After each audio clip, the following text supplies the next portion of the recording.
right out of the gate. It is France and Spain getting together for just a little bit of a hello, how do you do? 1 minute to go before the start of race number 4. We'll have one more race after this. It'll be fleet race number 5, and then only the top teams on the season overall standings will race off for $2 million. So Stevie Morrison, what's your flavor? Where would you want to be right now?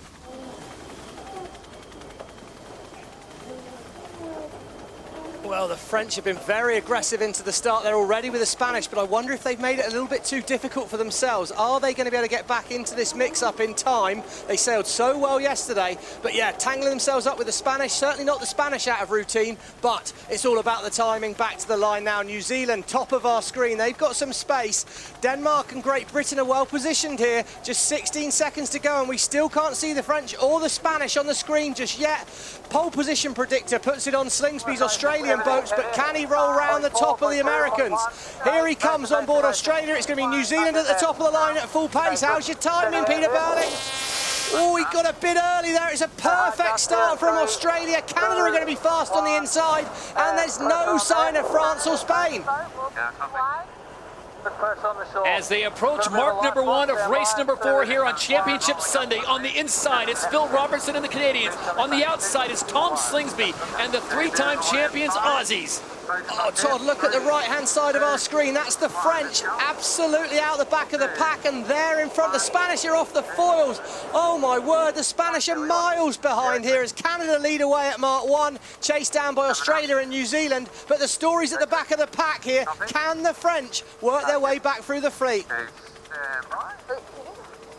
As the fleet sails away with France in 9th, the big winners on day number 1, still no sight of Spain.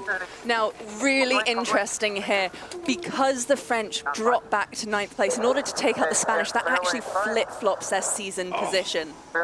So despite the fact, Emily, that Spain is in dead last and France is in 9th, Spain would go into the grand final. Exactly, so it's really important here for the French to climb up through the fleet and gain a few more positions. It's not going to be easy. The French in 9th place.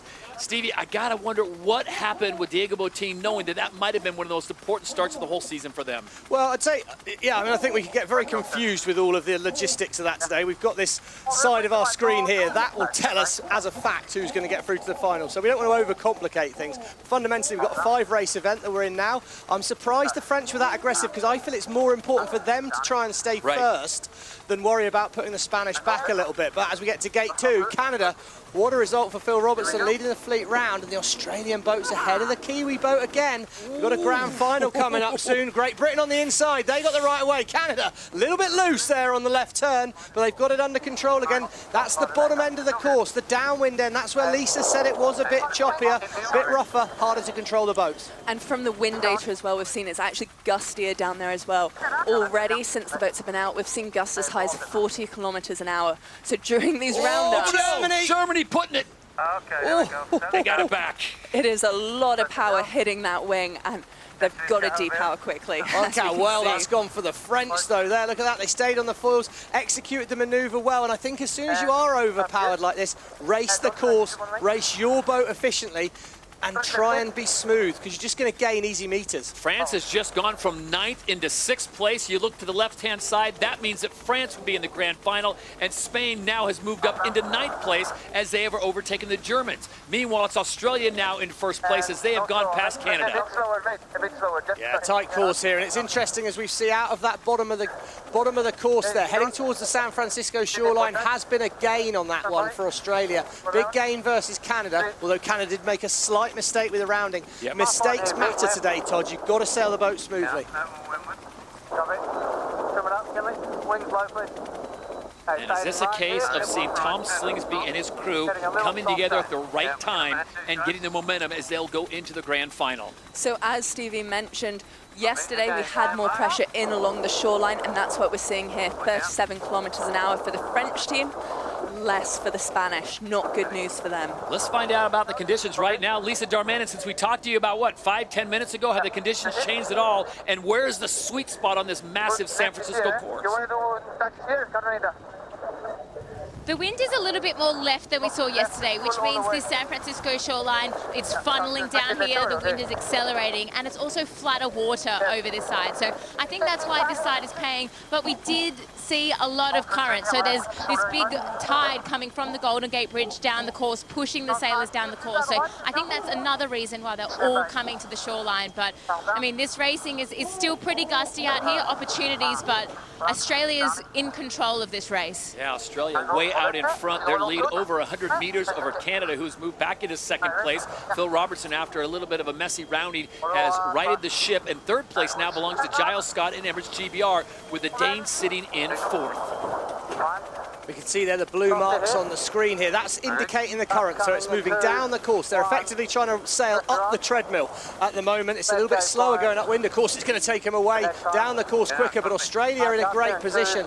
France are moving through the fleet, but it's still such a tight battle in there that any slight error, any slight misjudgment in your lineup into this gate, New Zealand have a tricky decision to make now. Can they get ahead of those boats they were close to in Australia? Well, when you're out in front, they make it look pretty smooth. Pete Burling turns right in front of Canada. Oh, yeah, it's going to get tight for them. 3 wide. Oh, and it's so tight. Canada have got to keep clear, but New Zealand are going to be really slow into this mark. Surprised he didn't choose to go behind there, to be perfectly honest. He's going to lose a lot of places on that. And France could be third after this rounding. Unbelievable from Delapierre. Perfect choice there. Look how slow, top of our screen, Denmark and New Zealand are. And the French slingshot round. It's playing out perfectly for the French at the moment. And unfortunately for Spanish, it's a very tight ley line here to make that top gate. So sailing quite slow, 47k an hour, trying to make the mark. So while Spain was mired back in 10th place, it wasn't that big of an issue because France was right in front of them ninth. But the French have now moved up into 6th place, make that 4th place, as Quentin Delapierre and team had a tremendous day yesterday, and now they're picking up right where they left off. Stevie, that is going to be massive if they stay in the top 5. Well, and the way they turned to that last mark, when they come back and meet the other boats, they'll have the right of way. Here they go. This is the pack here. This could be the French moving all the way up to just behind Denmark or even ahead of Denmark. They look like they'll be ahead of Denmark to me. 3rd place in a moment for the French, because all those boats coming away from the right of our screen to the left of our screen have got to keep clear. Delapierre's picking the course perfectly so far. Here's the question now. Is France in the position they're in right now, Stevie? Do they have to make another maneuver before they next gate? Yeah, they do, Todd. You can see left-hand side of the screen, those circles, they're just not quite aiming down at that. So unless they get a shift in the wind, which will change their angle, and at the moment, the dice seem to be rolling in the favour of the French, don't they? So maybe anything's possible. But yeah, I think what I like about what the French are doing, they're keeping themselves in space. If you look at New Zealand, Denmark, Great Britain, they're all tight together. You're normally slowing yourselves up with that, whereas France are in space and they've just got the pedal to the metal. They are going to have to go for a left turn here, which, as we saw in the previous upwind, wasn't the favoured. So it's whether they've taken extra manoeuvre to go right, and there they go for it. Sensible. Oh, but it's going to be a tricky manoeuvre. That big wing, you can't get slow with it. If you get slow, the load goes through the roof. They're going to lose a lot of distance here, but they'll probably still be in 3rd. But in the back of the pack there, look how tight it is. There's plenty of boats for the Spanish to potentially get past here. Everyone's slow again at the bottom. Absolute sig alert at the bottom of the course, and here comes Spain. They're going to pick up some positions as the Americans split and go the other way. For some reason, Spain decides to join the fray. We've got 5, 6 boats on that side, all just packed in tightly. I think it's just a really good lesson so far at the bottom of the course here. Anyone that's been and done a sail, French are for the French are off the foils, and the Spanish are within 50 metres of them now. France are struggling to get things under control, and Spain are going to get a lovely gap as they head out towards that boundary. But I think what a great lesson there. Do the basics well. Everyone made a mistake at that bottom mark. All you've got to do is turn the boat up into the wind. Not the hardest thing they'll do all day, but it can cost you a lot of metres if you don't give it the respect it deserves. Meanwhile, Australia is gone. They have checked out completely from this race. They have pretty much locked up their spot in the grand final, as has New Zealand, who came in with their position already secured. The battle is on for one final spot in the final race of today. That is the grand final for $2 million. New Zealand's in. Australia is pretty much in. It'll either be France or Spain that will join them. Yeah, right now the French are still ahead of the Spanish, but the French are right in that group, and it's going to get tricky for them. They will have the right of way when they pull this next manoeuvre off. Spain have got to watch out and keep clear, because don't be at all surprised if Delapierre's aggressive in his manoeuvring at the Spanish now. Really close, stuck behind the Kiwi team there. Spain's got to keep clear, the Spanish set up.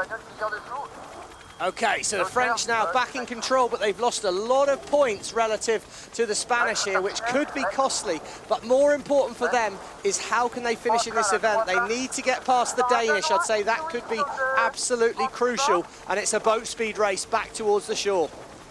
If they were to finish in these current positions, France would stay on top of the leaderboard and Spain would be in 7th place, which wouldn't be enough to put them into the season final.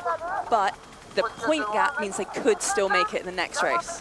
But the win in race number 4 will go the way of the Australians, and now they have locked up their spot in the grand final. The 3-time reigning and defending champions win the first race on Sunday, so they get the 10 points. And coming in 2nd place will be Canada. Phil Roberts and his crew doing a masterful job. Oh, it's so tight in the pack though, Todd. New Zealand have turned directly in front of the French. Spain, they were in a tussle with the British. This is a brilliant race here. Spain have done their last manoeuvre towards this final turning mark. France will have one more manoeuvre to do, and they're in behind the New Zealand crew.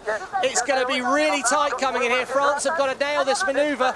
Can they get inside that circle? I don't think they can. They've got to keep Too clear. close, too close. It's going to be a crash. Oh, no. We got collision. It could be a capsize. Oh, they've managed to invert the wing. They're going to be okay, but there probably was damage there, and I don't know if they were in that yellow circle. Oh, they only have the right of way if they're inside the circle. But look, here come the Spanish. Diego Boutini, he's going to be aggressive here. France must keep clear. Oh, Spain need to get these points. They need to just cross the line. You can hear the tension out there. I think it's better for them to make the French do badly, personally. I kind of think you want to get the French down. There's some fever I think on the board. French are doing that themselves. Yeah.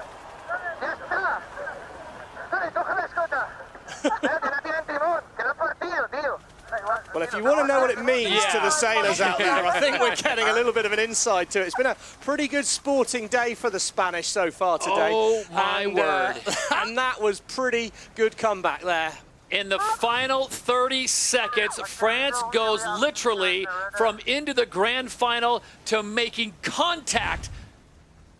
Here we go, we're on board the French. Now they've got to keep clear, and Delapierre, I don't know what happened with the communication, but they just got way too close there with the Danish. It was as if there was a miscommunication. Port tack France, yeah, they fouled starboard tack Denmark. Basics, really, had they been 5 meters to the left, they would have had the right of way in there, but they got it wrong. Look, you see the rudder, they've snapped the bottom off their rudder. Look, back of screen there. They won't even be able to make the next race. They're going to be out of the race, that's it. Such a good save by the wing trimmer, though, getting to that invert button. Look at this. Oh. Doesn't really need words, does it there, if you're a French fan? Absolute disaster, really. On the final leg of the first race on Sunday, with France in a fight for their life, they make contact with the Danes. We know from race 1 the Japanese launched really well off the bottom third of that line. We saw that in our insights at the top of the show. That's the place to launch from, but the race is not over at Mark 1. On this race course, there's overtaking lanes everywhere, and that's because it's wind against tide offshore with choppy water versus wind shift and flat water inshore. Really intriguing racetrack. Well, and here we go. We've got 32 seconds to go, and out the back it's New Zealand and Spain. A complete change of strategy for the Spanish, but Nathan Outridge on the Japanese boat here in the middle of the line. 22 seconds. All the boats are a little bit earlier. It could be the British crew coming at the bottom in the bright blue. They're close with that Danish crew. They must keep clear. Who's gone timed it right? New Zealand are on the foils out the back. Is there a gap for them to find it? I think there is too little too late, and it's Outridge on board the Japanese boat at the top of the line. Look for the line to turn white. Australia and Japan on the button, and it's now a drag race between these two massive teams. On the inside it's Slingsby trying to press over the top. It's Japan. I think at the moment it lies with Slingsby and the Australian crew. How brave will Japan be?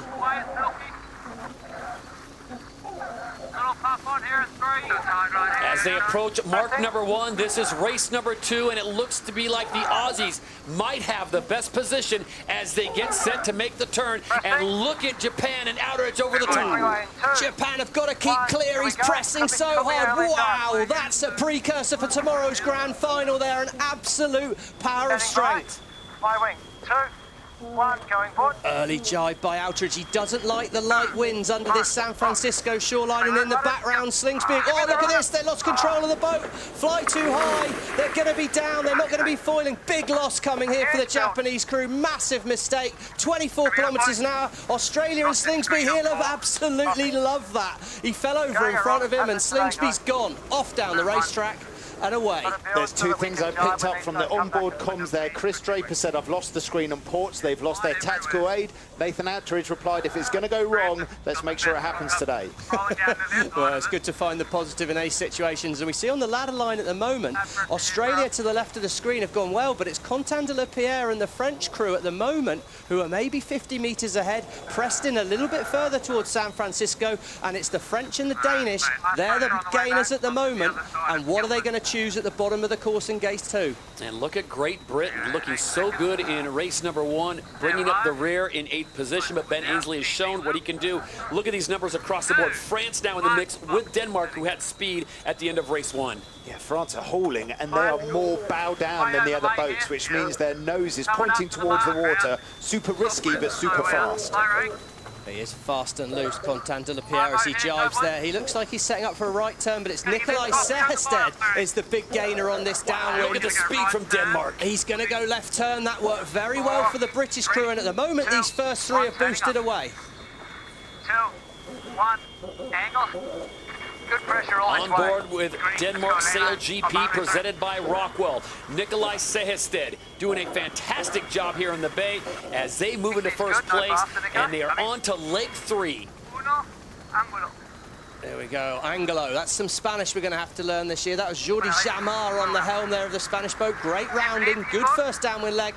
Burling and the Kiwi crew dive inside there as we come on board with the French. Great first downwind for Contant de la Pierre here, and they set up. Here we go. It's a drag race now. They're in by this shoreline. Right of screen is Australia. It's a test of your boat speed now. How high dare you fly the boat, and how do you keep the boat fast? But at the moment, good gains for Sejersted and the Danish crew. As Freddie said before, they're fast upwind these last few days. They seem to have found the magic formula, Freddie. Wind speed holding right around 24 to 25. It was as high as 30 kilometers per hour. Now it's starting to dip down, guys, coming up on 21 kilometers an hour. So a big drop at now 20. Yeah, I agree. It looks really light right now. Don't sound like not great comms on board the Danish boat. They're not used to leading, but there's definitely everyone that steps away from the San Francisco shore towards the bottom of our screen currently is finding more wind, is finding a gain. The Spanish crew there, they went round the bottom mark in 4th, but they're up to 2nd, a big gain offshore. Denmark need to be careful that it doesn't get too light, the wind in other the San Francisco shore. All those buildings, all that land in there, it's slowing the wind up. Further offshore, more wind. If you've got more wind, Todd, you just go faster. Are you surprised to see Tom Slingsby, the defending champions Australia, who are already into the grand final, racing as tough as they are, as New Zealand almost clips them from behind? Wow, that was a tight tack there. Australia had to keep clear. They very well judged by New Zealand, and all boats executed well. They're the best sailors in the world. We shouldn't be surprised as Denmark have lost the lead.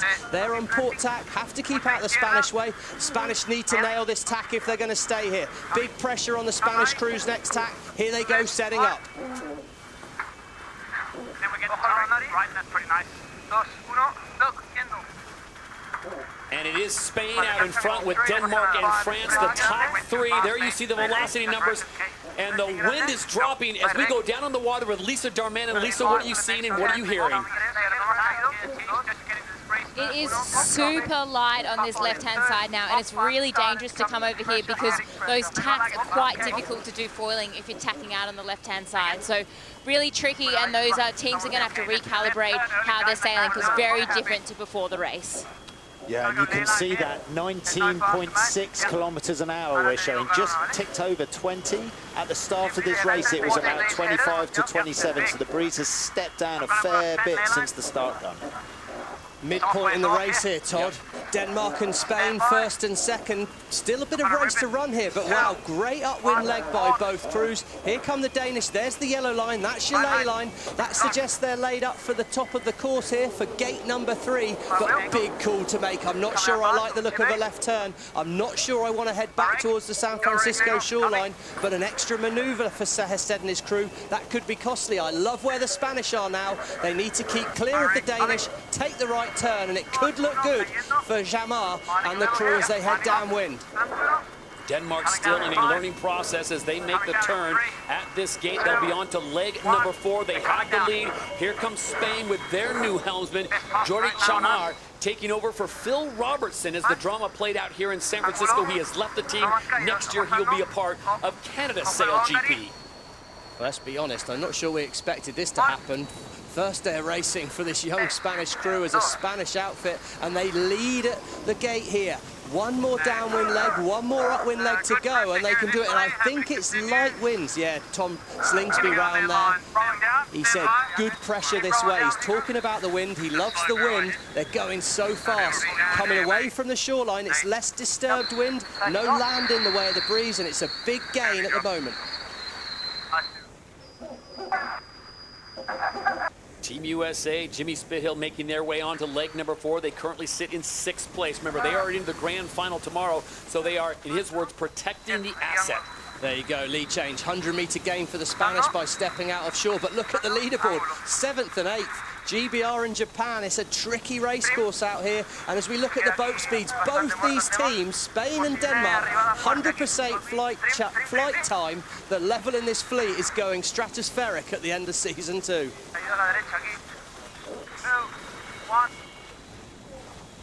Everyone looking for that breeze. As Lisa reported from down on the water, very light.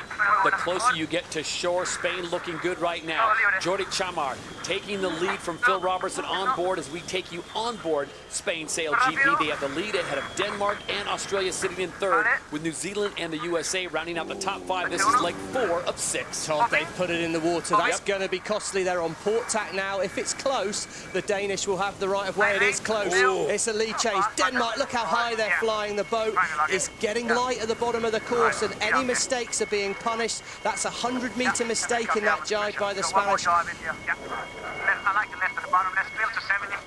Okay, so Sehested wants to turn left. He wants to come away from the shore. One more jibe should do that for him. What can the Spanish do? At the moment, they're fairly committed to going right turn, and Denmark will get their favoured side of the course. I will. Easy cross on everyone. Copy. Young crew that has had a learning process throughout the season. They had a great performance in Denmark at Aarhus, but they have been consistently in the middle towards the back of the pack. Stevie, is this an opportunity for them to show what they can do? Momentum carrying them into season 3. Yeah, I mean, we just heard the wing trimmer, Tom Johnson there. Easy cross, he said. God, you know, just love to hear words like that when you're on the bird. Calm support, but look, the Spanish, oh, that's some bit of bad luck. Oh, the Australians stuff it.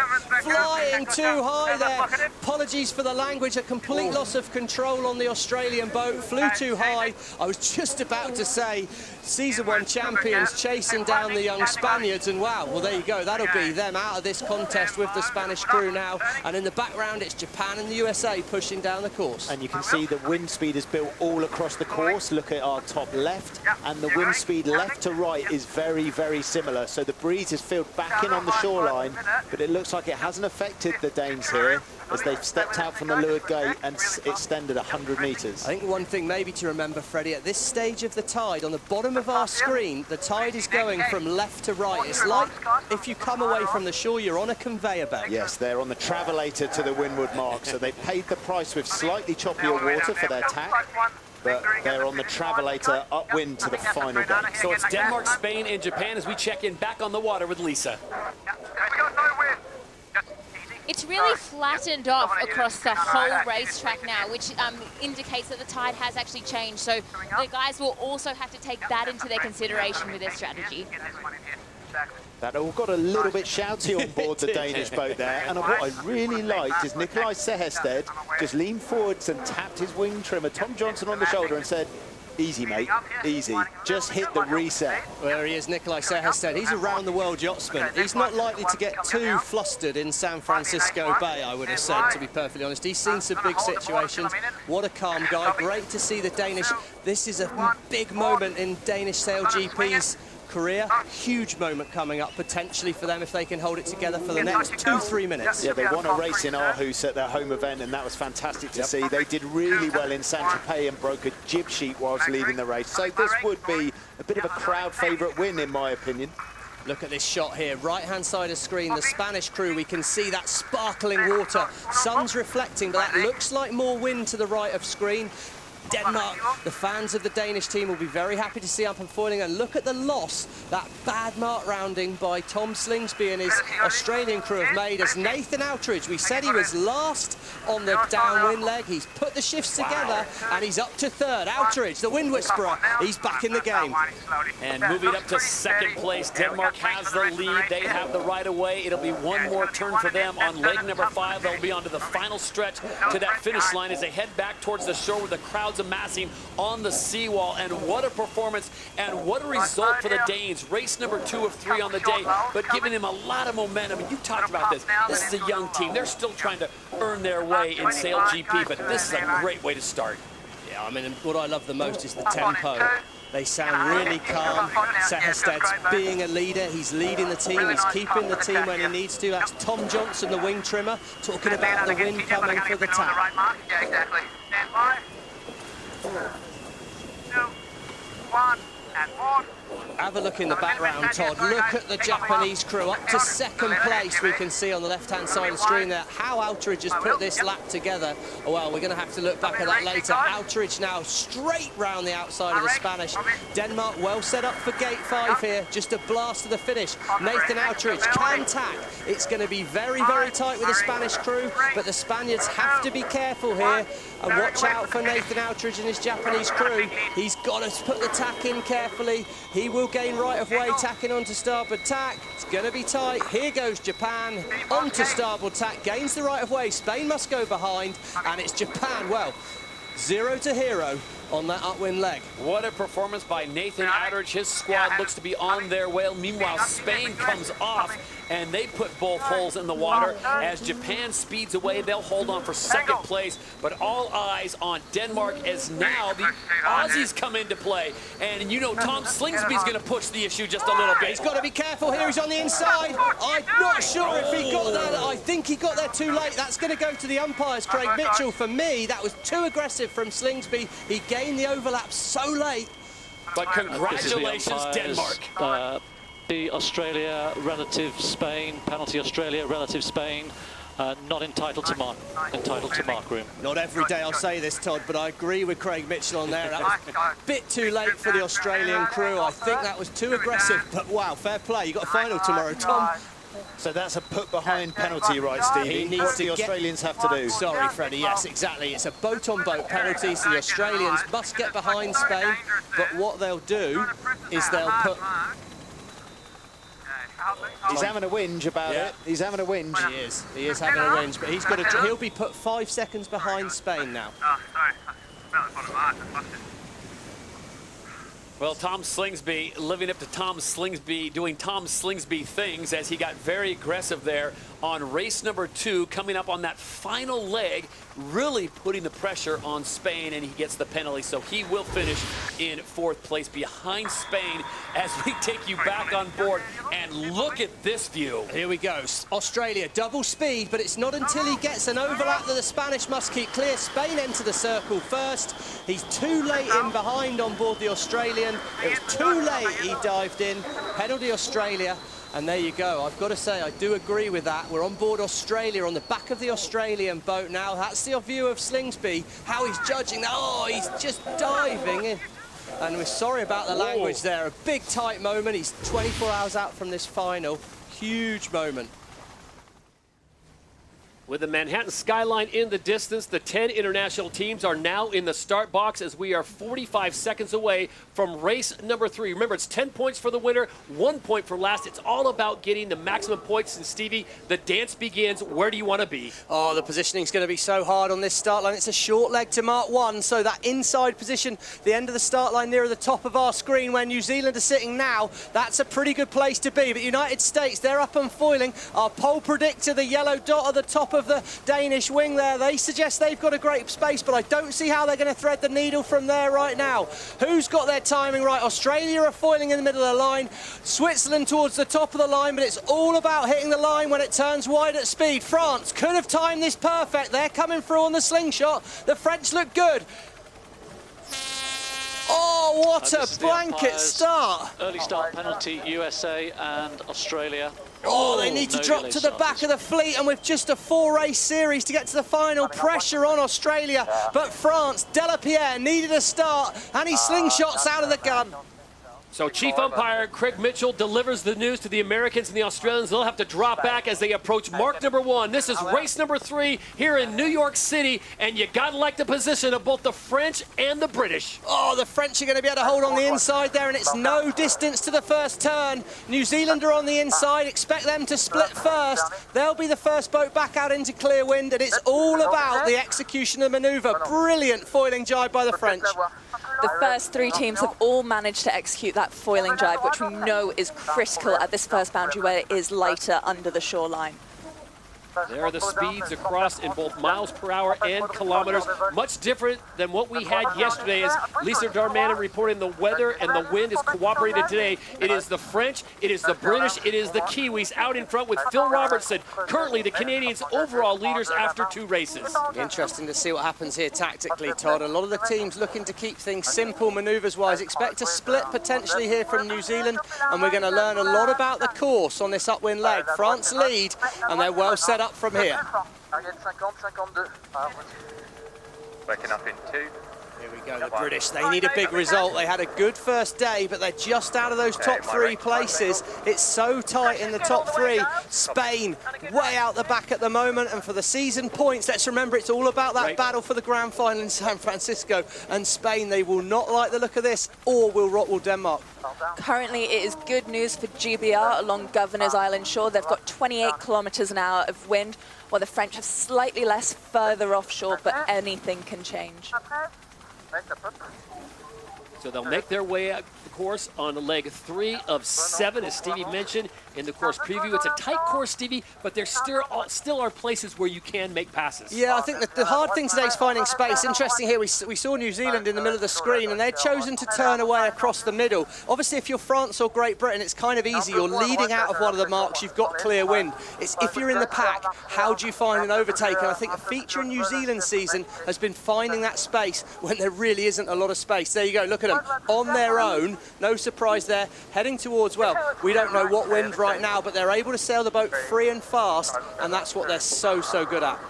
Free and fast, and also making sure they do their maneuvers in the best pressure. We see a lot of the teams sail right up to the shoreline, try and maneuver in a lull and drop off the foils. Well, here, picture perfect. There we go, on board with a 5G T-Mobile POV camera, on board with the black foils, the Kiwis looking very good. They are the overall leaders in this series so far after 11 events.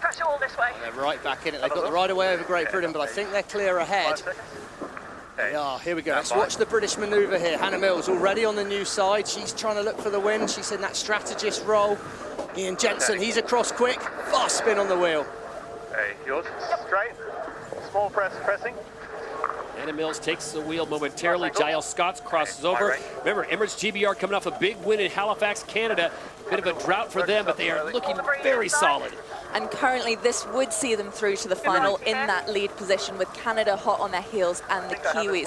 But the Swiss have some work to do if they want to steal that spot and make their first final. Oh, and Canada, Todd, they've missed the final. They've choked, you might say, in the last 2 events. They've been so well positioned after day 1. Can Phil Robertson and his crew hold it together today? It's like we said, Stevie, everyone seems to do well on day number 1. It's can you close the deal when the pressure's on day number 2, and that's the situation today. Only 2 races yesterday, there's normally 3, so we'll have 2 fleet races, and then the event final, that's only the top 3 teams as they approach gate number 3. Well positioned by Emirates Great Britain. They're going to lead round here. Big lead. Australia have got a penalty for going outside a boundary, I think. We might find out about that. It was a bit off our screen, but for France, for Great Britain, and for Canada, they're well set. New Zealand are going to split the course again here. Should be able to find space with a right turn at the top, but it's been a great upwind leg for Giles Scott. Coming down. Going further here. Yeah, going further, coming down. No low. 12. Up 5. Stand by. Forward. All the way here, Phil. 3, 2, 1. Turning. See the boats that turn left at the top are all having to manoeuvre away from Governor's Island straight away. That shoreline right in front of them. Beautiful foiling manoeuvre by Canada. There goes Phil running across. Last man to cross will be Billy Gooderham, the flight controller. Here he goes. Get more power out that jib, please. Steve, it's amazing after all the work they're doing out there for the grinders, crossing back and forth, how calm their voices still remain. Yeah, I mean, comms is key, isn't it, in this kind of thing, and that choreography is well practiced, and it's absolutely crucial. As soon as you see any of the teams sounding slightly heightened, you know things probably aren't going to go very well. Tempo is key. So it's Great Britain, France, and Canada. Pressure's going to increase as we go this way. Two-time Olympic gold medalist Hannah Mills, she is the tactician. Stevie, what's she seen and how is she spotting that pressure? Well, she's looking for wind on the water. She's not talking about the pressure they're feeling in terms of their nerves and tension. She's talking about the wind on the water, and she's just looking for darker patches. But I think it's quite a hard read on the water today because there's a lot of current out there. Lisa, you're on the water. How are you feeling? How easy is it to see the breeze out there?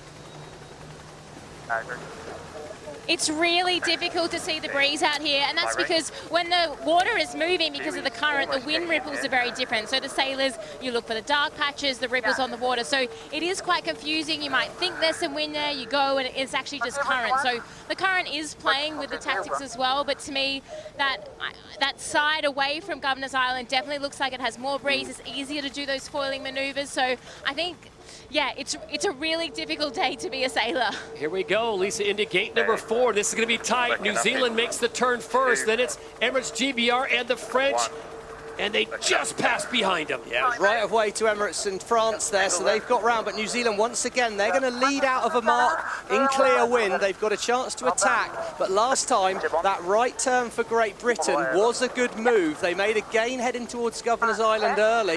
So let's see if that's the same again this next time. But the first 4 boats, they're away, they're down the road. And for Rockwool, Denmark, Germany, it's time to make a move.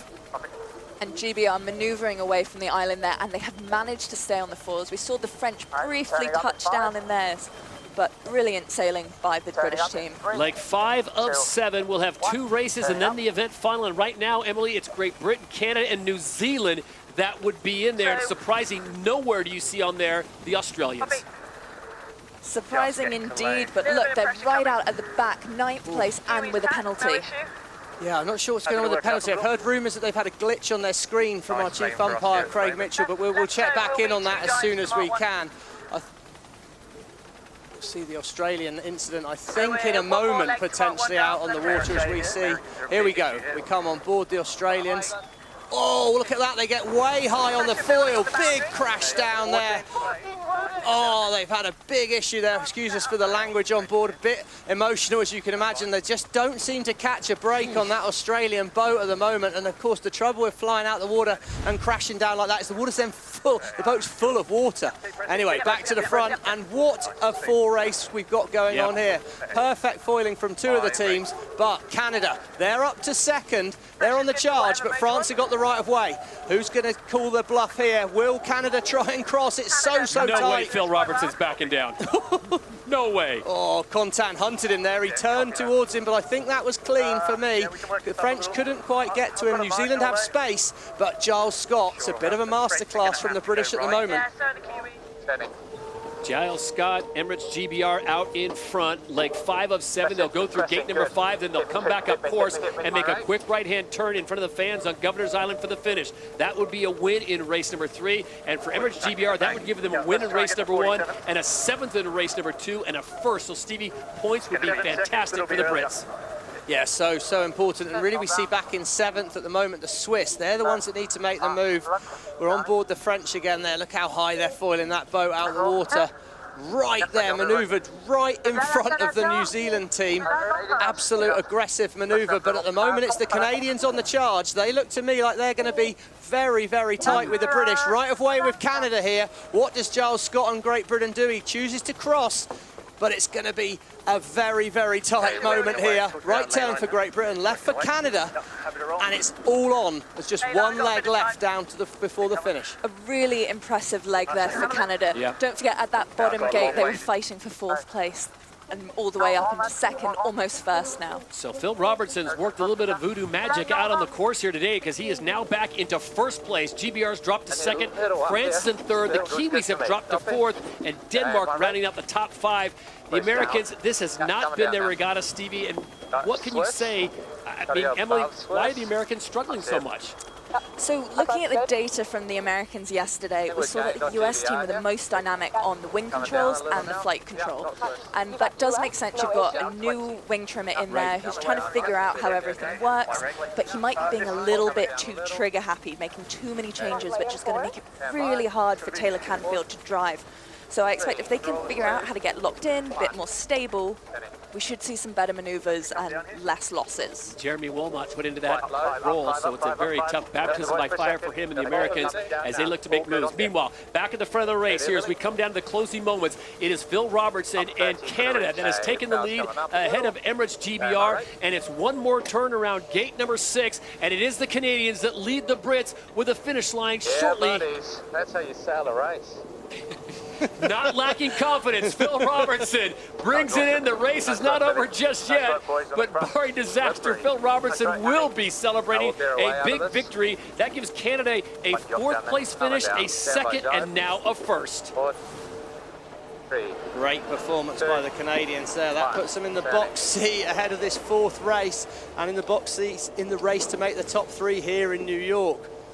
But so been in this position before. Yes, can they close out on this next race? Canada gets the win here in New York. Emirates GBR holds on for 2nd, and France, Quentin Delapierre in 3rd. Huge gains by this Danish team as well in this past leg, moving up the fleet.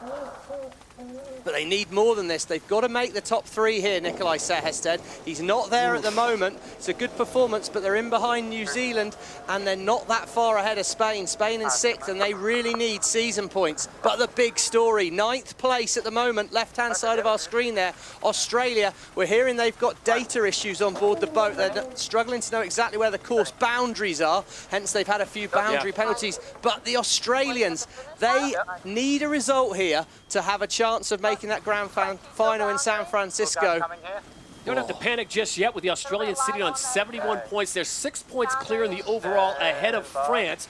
So as long as they keep France basically from making event finals today and in San Francisco, they're going to be in good shape. But you'd expect a lot more for the 3-time reigning defending champions. And Stevie, they've run into a patch of bad water. Yeah, they want to keep it in their own hands, don't they? And they want to get sailing fast and the boat working well for them. They look so fast in training, and then it's been a bit of a battle again since then as we see Spain. Solid result here, but potentially not going to be enough for a final performance, although with only 4 races in that race to get to the top 3, it's going to be so tight going into this final race. And there we see top of screen as well, Todd.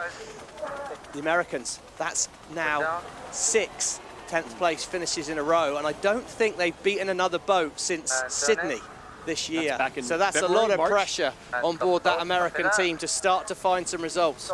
Nathan Outteridge is a race that he'd rather forget. The Swiss team finished 6th in race number 1 yesterday, and they came back and got the win in race number 2. So for them to drop off now down to 8th place, they're going to need a win and some help if they have any chance of making it into the final. We'll just roll into a slow jog.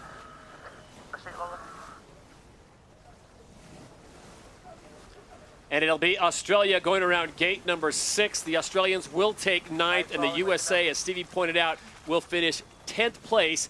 3 races here in the USA on home waters. Not the performance they were looking for. Under a minute to go before the start of race number 1, day number 1. T-Mobile United States Sail Grand Prix Chicago at Navy Pier, and here we go. This should be a little bit fruity, Stevie.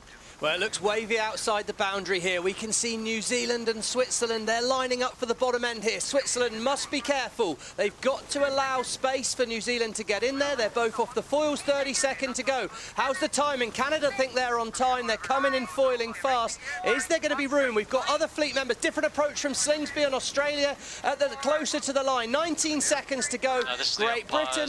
Penalty Australia relative Denmark. Oh, what a start for the defending champions. They're going to need to drop back behind Denmark after the start here, but it's New Zealand at the top of the line. Britain at the bottom of the line. Who's got their timing right? 4 seconds. Look for the line to go white. Clear start. Great start, New Zealand. Great start, Great Britain. It's going to be a sprint now to Mark 1, and I like where the British are to control the first move. We're easy over the top of them. And what an opening shot, and what a way to start things off. Race number 1 as they make their way to mark number 1. And it looks like the Kiwis will have the whole shot with the Brits on the inside. Well, Burling said, I like where we are here. We're easy over the top. They had so much extra speed, and it's Phil Robertson in second. So New Zealand first, Canada second, Great Britain third, and anticipate this first jibe coming on really quick. We heard Burling say we're going to go to boundary, but is there wind on the boundary, Pete? That's the question. Holding still. And the Americans shot out the back. It looked like they had an opportunity to possibly get inside line. So an early maneuver coming for Jimmy Spithill as he goes to the inside with the Danes covering. Yeah, you're at the back of the pack. You're looking to find that extra space. Can you find wind on the other side? New Zealand had control of their decision. They're trying to do less turns. They're trying to do less maneuvers. Every time you turn the boat, you lose speed. And look at that. On that ladder line, shows a 40 meter lead to New Zealand. Sorry about the language there. It's tricky in under that shoreline, and the crews are trying to get a little bit calm after that start.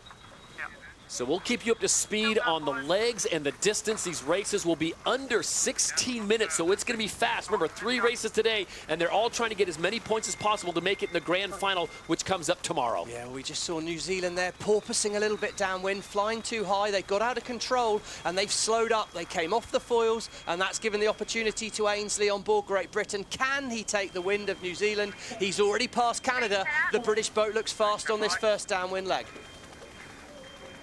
Look at tight moment here. Spain are going to be able to look to turn. New Zealand and Canada. Ooh. Oh, there's surely going to be a protest there. Wow, that was big push down there on board. Spain onto Canada. New Zealand jibed away. Surely a protest. Great Britain in the mean round. Look, they're going to lead at gate 2 by the look of it, but they're off the foils. Overlap established by New Zealand. Great Britain must give room to New Zealand. Wow, it's tight at the gate here.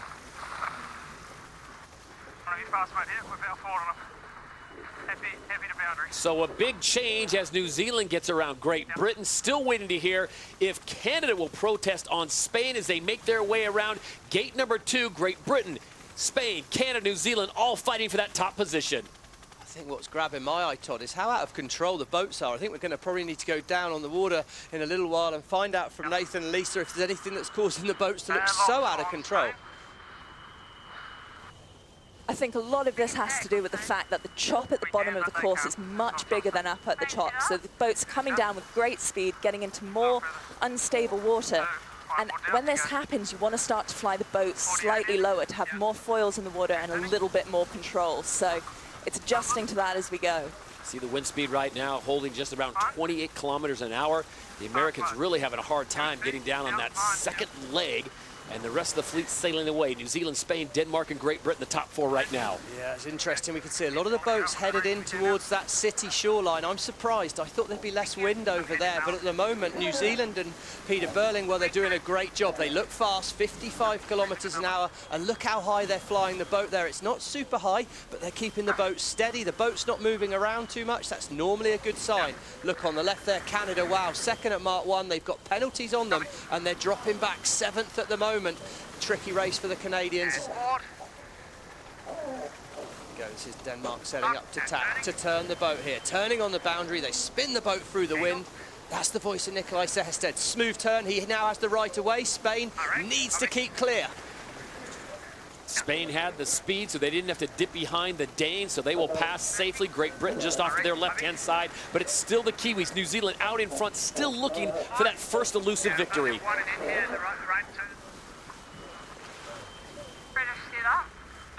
Oh, look at the change of height there. Sorry for the industrial language coming off that Kiwi boat. They're struggling to tame the beast out there at the moment. Great Britain turns right in front of Spain. And here on the bottom left, we've got some of the speeds that the teams are doing on the water right now. We've just seen GBR's speed drop off because they've done a maneuver. Today, it's all about keeping those bottom speeds as high as possible, getting back on the foils quickly, and not losing too much distance. Let's check in on the course with Lisa and Nathan. Well, we're sitting at the top gate, and it's going to be a difficult decision which way they're going to go, and a very early drive. Nathan, which mark would you take? Yeah, looking at the way the course is set up, the left-hand side is going to be underneath Navy Pier. The wind on the right-hand side of the course, so a right-hand turn at the top is going to put you into a lot more wind. I expect all these boats, as we can see here, are setting up for the right turn. Kiwis have just got to keep it simple and stay between GBR and this top gate. Go. Expect one more turn for New Zealand, and then, as Nathan said, they're going to look to turn away right. They're sailing away from the shoreline. They're making that decision, Todd, because they think they can see more wind there. They don't want to get under all the fans. They're blocking the wind. We see on Navy Pier up on the top of the screen. Right turn for New Zealand. Wow, they've done a good job up here. Great Britain, though, they're not going away. Hanging around like a bad smell and waiting for a mistake for New Zealand. One of the best in the world, Sir Ben Ainslie coming in, putting the pressure on. That wasn't the cleanest maneuver by the Kiwis. And here comes Great Britain in second place. Spain holding on to third right now, just ahead of Denmark, and the Americans not having a great first race. They currently sit in seventh. Great work by Jordi Jamar here. They had a difficult event in Bermuda, and it's really good performance from them at the moment. As well, the Swiss, they're up to fifth. It's a tight race. First boat looking to turn left is going to be Canada. Has Phil Robertson something special in under the shoreline there?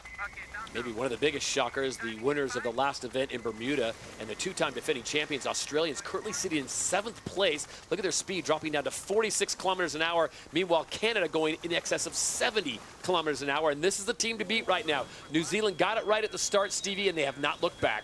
Well, they're just doing a good job of keeping it simple at the moment, Todd. Look at the boat. They've been struggling to fly it very stable. They're looking a lot better. Look, the ladder lines there. Show us the pitch. They're nearly 100 meters ahead at this point, and they are stretching out 4 kilometers an hour faster than the British at the moment.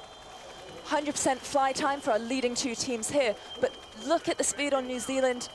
They are growing their distance ahead of GBR, over 100 meters lead. Meanwhile, the Spanish have started to slow down a little bit, dropping off the foils in their last maneuver. So strategically speaking, Stevie, with the numbers that Emily just gave us, if you're Ben Ainslie in Great Britain, are you doing something to get out of phase with New Zealand, or are you just going to follow them in and try to hopefully get a good puff? Unfortunately, I'm a bit boring, Todd. So first race of the regatta, I'm pretty happy with the second place, I think, here. Ben Ainslie, if you've got to do the right thing, the good people do what the good people do. If Peter Burling makes the right decision, if I'm Ben Ainslie, I've got to make that right decision. I don't want to do something that I know that's wrong to have a mistake. And then we're up to the top and then reach across the finish, okay?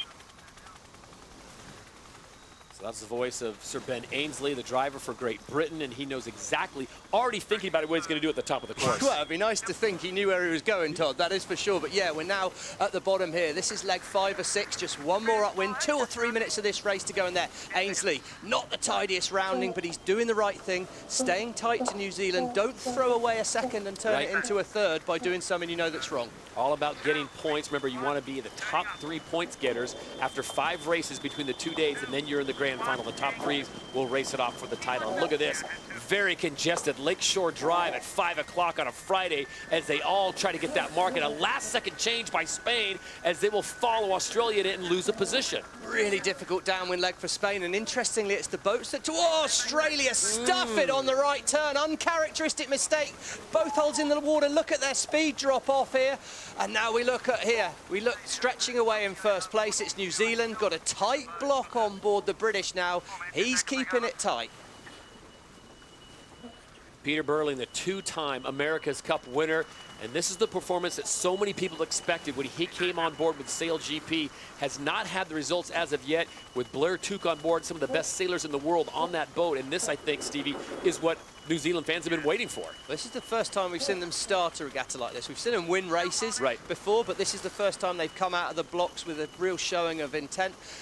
Still be interested to see. They are the great front runners, and they are sailing the boat great. And here's the head-to-head of the two leaders at the moment. Kiwis and the Brits, both speeds over 50 kilometers an hour and full fly time. This is exactly what we want to see from our leading boats, pushing each other hard to get to the finish first. So really just match racing at this point on leg 5 of 6. They'll head up to the top of the course, and then it'll be a quick left-hand turn to the finish line.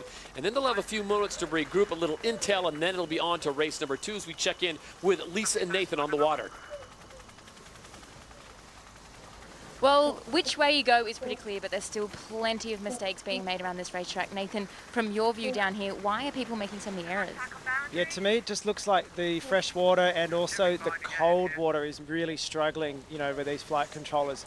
Teams are sailing at a normal ride height that we see, you know, when we're in Bermuda a month or so ago, but it looks like the water is really paying problems for these guys. I've never seen so many issues on the water as what we've seen today. And you were really surprised with that American team, just a bit out of control. Yeah, they're really struggling on the flight control on the US boat. You know, hopefully we can find out if there's any issues on board, if it's actually just human errors. But, you know, Jimmy's just been moving backwards all race, and I'm sure he's not going to be happy with that. Top 2 right there. There you see the entire fleet on the bottom left of your side showing that course that has been shrunken down. And as they come in at the beautiful Chicago Skyline Stadium, it will be New Zealand with one last maneuver through gate number 5. Great Britain right behind him. To Stevie's point, Sir Ben Ainsley not taking any dumb chances. He's going to settle for that second place, take those points, and look to race number 2. I think it's the sensible thing to do, and no more manoeuvres now for New Zealand. He's just got to turn the boat. Look at the fans on the shoreline there. What a great shot that is. What a spectacle that SailGP putting on here. Here we go for the New Zealand team. And race number 1 of the T-Mobile United States Sail Grand Prix Chicago at Navy Pier goes the way of New Zealand SailGP. So a great start for them of the first 5, potentially 6 races, and the Kiwis needed that one desperately. Great Britain will come into second place, so they'll take those points, all 9 of them.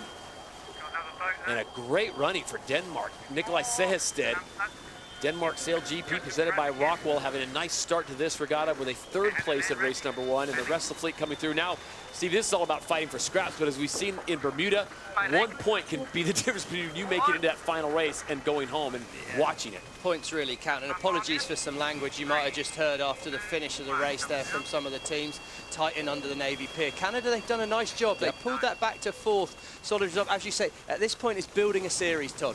It's great to get the win. Fantastic start, but this 5th by Spain, 6th by Switzerland, that's a solid result. They were in the pack. They've managed to chip away, and yeah, Australia. It shows even the best, if they get caught in the pack, it's not easy to get past. They can't use that speed advantage when they're back behind other boats. So, something to think about for Tom Slingsby and his crew. Tom Slingsby coming off, remember, 2-time defending series champions, as the Americans have made their way into 8th place after what looked to be a good start. Jimmy Spithill and company just fell back, and they will finish in 8th place, 1 spot ahead of France, who will take last.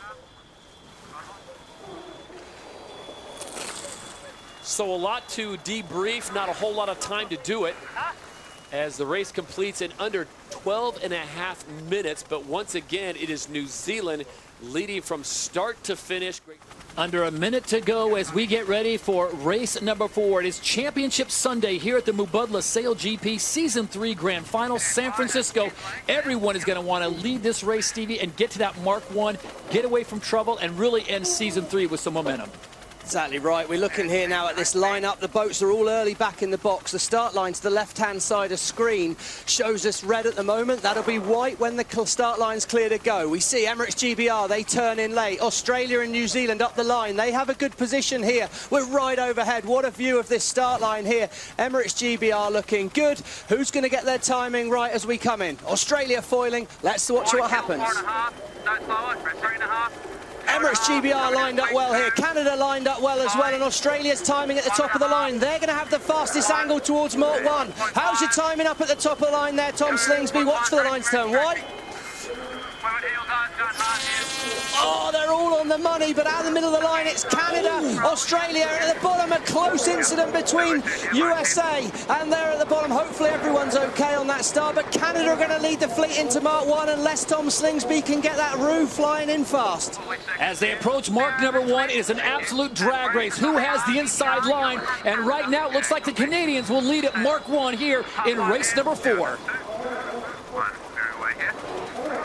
Brilliant start from Phil Robertson, but Tom Slingsby, well, of the finalists, or the wannabe finalists, he looks pretty good from here. Good news for Emirates GBR in third as the French look to turn away. But Phil Robertson, there is an event inside the event here, Todd. The first after 5 races has got a nice prize money purse to take, and there's going to be a lot of competition for that. The regatta win here in San Francisco, but the big prize comes up in the final race of the day. That's a $1 million race between only the top 3 point getters on the season.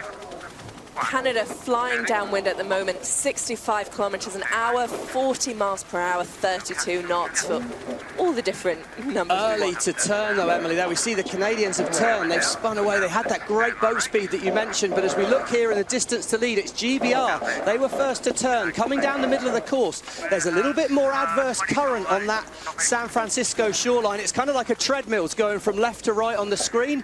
They've got off the treadmill, they're in more favourable water on Emirates GBR. And Ben Ainsley, well, he had a great day yesterday and he's come out the blocks, reading the conditions well. When he turns, he'll have the right of way, but I think Canada might be doing enough right now to hold on to that lead. And they are certainly flying high, Emily. We saw those ride heights. Let's see, go back to the start here with the USA. Oh, my word, Jimmy Spittle, he didn't have the rights to turn, couldn't have seen Rockwool Denmark coming in, and there's contact there. Hopefully no much too damage to the boat. Sehested, look at this, he turns away last minute, but there on board the boat, Jimmy Spittle. Must be a miscommunication on that US boat for an incident like that to happen, but back with the racing live, we can see it was Canada. They did well on that shoreline, and perhaps in more of an intense battle for the overall season. Ben Ainsley's GBR rolling over the top of Australia. Is that going to be the scene that we see in roughly an hour's time for now, when it will be for $1 million? Led 2 of 6 as they approach the bottom gate. They'll make the turn back up. It is Canada that has the lead. Emirates GBR sits in second, and look at the Australians. They bear away, so it'll be interesting to see how those tactics play out for Tom Slingsby. Tight on the inside there. Switzerland have the inside of Spain. Good job by Diego Botan. Gives Sepp Schneider room. The Swiss round inside. They're in 5th, but we're going to learn a lot about the course here. Canada turning towards the shoreline. GBR in 2nd. But who's got the right here? Who's got the most wind? Slingsby offshore or Phil Robertson closer to the shore? We'll learn a lot about the race course in the next 2 minutes. Denmark and the USA bringing up the rear after that incident will make sure that they're okay. No damage done to the boats, but it's Canada, GBR, Australia now moving to 2nd place ahead of the Brits, and France now moving up to 4th. All right, Ben should be ahead. Pretty close. Ben, mid-jib now. There we go. So the right of way with Australia. It's going to be tight with Emirates GBR again here. If it's tight, Emirates GBR must avoid contact. Turns the boat away behind the Australians. And now it's a real test of boat speed up this leg here. The Canadians are doing a great job of hanging in, but it's Australia heading back towards the San Francisco shoreline. There should be more favourable current, but is there more favourable wind that way for the Australians? They're in that low drag mode there, Todd. We see them all kneeling down, and of course yesterday I said I didn't think Slingsby was allowed to do that. I checked my rule book. Tom Slingsby confirmed for me overnight, and they are allowed that low drag position. Canada's sailing really well at the moment. They're the fastest boat out on the course, 61 kilometers an hour average speed. Really important to note as well, we don't have the numbers here, but they are getting an even wind speed across the course, so a lot more stable than it was yesterday. And they love the consistency. So Australia now in 1st place. France has moved up to 2nd, with Canada in 3rd and Great Britain in 4th. Stevie, this is the performance that France needed yesterday. Well, yeah, hindsight's a beautiful thing, isn't it, Todd? And, you know, maybe too little too late for contact. He's not had the direct attention of Ben Ainsley's Emirates GBR to do it. But I think what's interesting is for those that are watching SailGP for the first time, these boats, despite being different colours, they're all identical. So Emily just said the wind was a lot more steady today than yesterday. That means with these identical boats, it's all about the sailors on board the boat and how well they can use the equipment. And right now, Slingsby, he's made some distance back on the Canadians, but it's Canada with the right of way. Close dip there behind, and it's Canada hanging on by the skin of his teeth on board the Crazy Canucks there. But he's going to be now lacking the right of way when he comes back with Australia. But has he found more wind? Can the Canadians stretch from here? Canada not in the running to make the grand final later today. That's the last race of the day where only the top 3 teams will battle it out for the $1 million and the overall season title. But you've got Canada, Australia, France, GBR, Denmark, your top 5. ladder line there showing us that the Canadians have got a roughly 100-metre lead at the moment, but the thing is changing all the time. It's a very dynamic situation. We can see France up to second, but I think the Australians will be looking quite good when they turn, and there should just be one more turn for the Australians before this upwind gate, and we've seen it can be quite crucial. Who leads at gate 3 often extends away to take a good lead in the race. Here we go. Sorry, Todd, but I was just going to say, when Australia attack, they're turning the boat through the wind here. They're going to be parallel to that yellow line. That should mean they make gate 3 with no more manoeuvres. They have the right of way. Canada must gate clear, but can either of them make it in one more go? Calm voices as we get ready for some chaos here at the top of the course. This will be gate number 3 as they make their way around. This is a six-leg race. This is race number 4, race number 5 coming up, and then the grand final where only the top 3 teams will battle it out here in the Pacific. Canada and Australia will make it through with no more turns, but will the Australians choose to take another turn and move away from the Canadians? Yes, they do. Who's going to see more wind here? They both round at an identical time, and it's all about who's found the most wind for this downwind leg. If you find more wind, you're going to go faster. GBR up to 3rd. It's tight in the pack, but at the moment the Australians and the Canadians are doing a masterful job. Well, yesterday it was the Australians and the Brits that dominated. Australia winning races 1 and 3. Emirates GBR winning race 2, and also a second place in race number 3 as they surpassed France on the overall standing. So right now, the way it is going to be Australia, New Zealand, and Emirates GBR in that grand final unless something major happens. And Canada on that shoreline, we just saw them there. The Australians, they've turned the boat downwind. They're in a nice position, keeping it tight with Great Britain here. Slingsby won't want the confidence going over to the British crew. Slingsby talks about being a confident sailor, so I expect to see him through the day continue to push. He won't want to go into this final undercooked, and right now 50 metres behind the Canadians, but still 100 metres ahead of that Great British boat. Wind speed hovering right around 25 kilometers an hour. For a report on the conditions down in the water, we send it down to Lisa Darmanin. The differences between the gusts and lulls aren't as big as we've seen in previous days, so it is about the little gains out here. Those extra meters are really counting when the boats come together. So I don't think you need to be a hero out here. You just need to take the little wins, and that's why we're seeing the leaders are not extending as much as other days. So yeah, really tight racing out here, and it's just looking fabulous. And Stevie, I know they're all very competitive, but is a Tom Slingsby, Ben Ainsley, are they thinking about Peter Burley? Are they thinking about the championship? It's kind of going into championship mode and not pushing it too much? I don't think either of them are not pushing it, but I'm certainly noting that Tom Slingsby's not wanting to give Ben Ainsley on board Emirates GBR an inch of space. He wants to make sure he's right in front of him the whole time. Trying to get Ben Ainsley used to seeing the back of his boat, because if that's what happens as the day goes on, then obviously Tom will be very, very happy. They are the 2-time defending and reigning champions. Australia currently right now sitting 3rd in race number 4. But they have already punched their ticket into today's final race, the grand finale. Here we go. We heard Phil Robertson a moment ago on the onboard comm say he liked this turn away from the shore. He felt the Australians gained on the first upwind leg.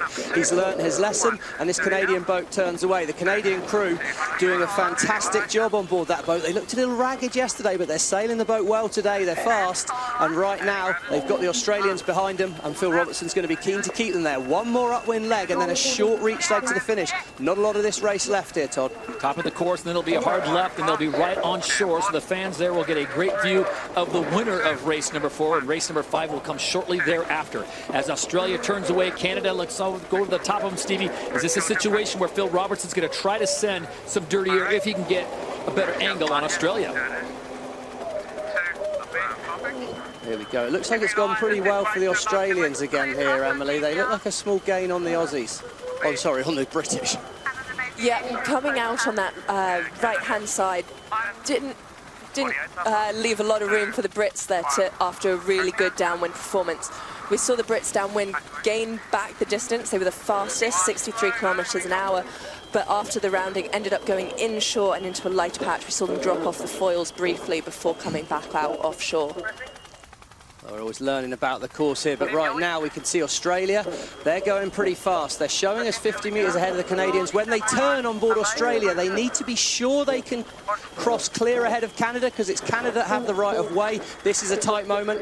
We go on board here with the British boat as they manoeuvre the boat here. They're in a lot of space. It'll be very interesting when we see the boats coming back together. Nice manoeuvre there. Australia have turned. No, he has to turn the boat away aggressively from the Canadians. He just can't quite get past. Now he's going to have to watch out for the French. That could be costly for Slingsby. They've got really slow. Look at the boat speed at the top of the mast. 43 kilometres an hour versus 45. Canada turn on the boundary. France have the right of way again. I think the French are ahead of the Canadians here. It's a tight race on this final upwind leg as Ainsley moves past Slingsby. Quentin Delapierre of France, they were mired back in 5th place. Now they have moved into 1st place with this final leg and then the left-hander to the finish line. And this is the performance that the French needed yesterday as they dropped so many points. Remember, they had a terrible first day, finishing in 6th place. The next race they finished in 8th, and then the final race of the day finished in 6th. On board the Australian boat there, we see they had to turn away. Tash Bryant grabbing the wheel there, had to do an aggressive turn as Tom Slingsby was on the other side of the boat. We see Tom there, runs across, they change back over, and well, right now it's the British have found a good wind shift. The wind has rotated to the right. That means the Brits have sailed less distance on this upwind leg, and at the moment they've gained, but plenty of gulf left in this. 500 metres to go. France and Australia. Australia have the right of way. What does Delapierre do? He looks like he's going to try and push across to me. What a tight moment there. Oh, that was so close. I think what's important to remember with these crosses is France, they've got nothing to lose. Right. They might as well push for every cross they can. Australia cannot afford any damage, so they're probably going to be safer on all of these crosses. Oh, another close one. I'm not sure Ben Ainsley can afford any tight crosses either. Everyone, I think we've just answered your question, Todd. These teams are pushing the very limits here. Now, look, Mark 5 looms large. It's going to be a tight rounding. France coming in. They have the right of way at the moment. How do the British boat look on them? This requires penalty GBR, relative Australia. Four-tank boat not keeping clear. Oh, that was that cross just a moment ago. That's going to be costly for Ainsley. Now, he's got to drop behind the Australian boat to clear his penalty. It's really complicated here. France will lead at Mark 5. They're in good shape. Canada are going to be a late player in this, along with Denmark. That yellow circle, if Canada can get inside that before Great Britain, they're allowed to turn inside. Great Britain have to wait for the Australians. What a costly penalty for Ainsley. Too aggressive late in the race. Canada are going to get through to 2nd, and we could get the Australians passing Britain as well. What a disaster for Emirates GBR. So France comes out swinging on day number 2, Championship Sunday. But is it too little too late for Quentin Delapierre and French? But the French come across the finish line, and it's C'est Magnifique once again. Quentin Delapierre gets the win in race 4. Brilliant result for them, but back in the pack, the Canadians look like they were off the foil. They were. Denmark dived through. Slingsby's gone round the outside. Disaster for Canada. They just got really slow on that final mark. Who's going to get it on the line here, Todd? And it looks like Australia just gets ahead of Denmark. So it's France, Australia, Denmark, your top 3. Oh, did you hear the Aussies there? How much that meant to Slingsby. That's 2 points advantage over the British in terms of this race for the event win here in San Francisco. Let's forget about the championship. We've got a tight battle for the Grand Prix event here in San Francisco. One more race left in that. That will decide the winner here in San Francisco before we go on to the championship final 3-boat race, which I think we might find out now has almost been set in stone as to who can make that final. Difficult day for the Americans to start things off as they had that incident at the start line. We'll have to find out if there was any damage done to their boat or that of the Danes. The Americans finish in 7th place with Spain coming across in 8th, and the Swiss will finish in 9th at the bottom of the heap. So less than a minute to go. Emily, final thoughts. Where do you want to be on this start line? I think, as we saw with the French, that top end of the line paid well, but only if you hit the line with speed. Right now, it's not looking prime for the US team, still off the foils. Here we go, 41 seconds to go, and now we can see the fleet lining up out the back. Rockwall, Denmark, they're trying to find space, they're nearly foiling. New Zealand are controlling things. They want that inside position, the downwind end of the line, to try and hope that they can be on the inside at Mark 1. Switzerland, here comes Nathan Alderidge, he's winding it up from range. Tight battle with France, he's clear ahead at the moment.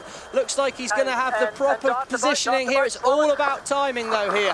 Who's got it right? New Zealand still off the foils at the bottom. Switzerland too early. Nathan worried about being locked out. It's going to be Australia in the middle of the line, USA in the middle of the line. Pole predictor sits on Canada. All about timing. Delapierre with 4 seconds to go. Threads the needle one more time. Oh, the French are fast at the gun as well. I love the positioning. Delapierre, oh, he's absolutely nailing it today, finding a way to weave through the crowd. And as they all race away from Lady Liberty, it's going to be a sprint to Mark 1, but France look good. Great start for Taylor Canfield and the Americans. Canada are getting high, Todd. Little loose, they got to back it down. Oh, just avoid being last, that's what they said. Here we go, mark number 1. It is the French controlling it the whole shot. They get in the circle first. Then it is Australia, New Zealand, and the Danes. Oh, it's almost a repeat of the first race. New Zealand are going to be the first to manoeuvre away, hoping to follow the French, but Canada, they put themselves in the pack at the back there. They flew too high, got too aggressive, Denmark and Canada also have got a lot of work to do here. Denmark was in a top 5 position, and they came off the foils, and now they sit in dead last.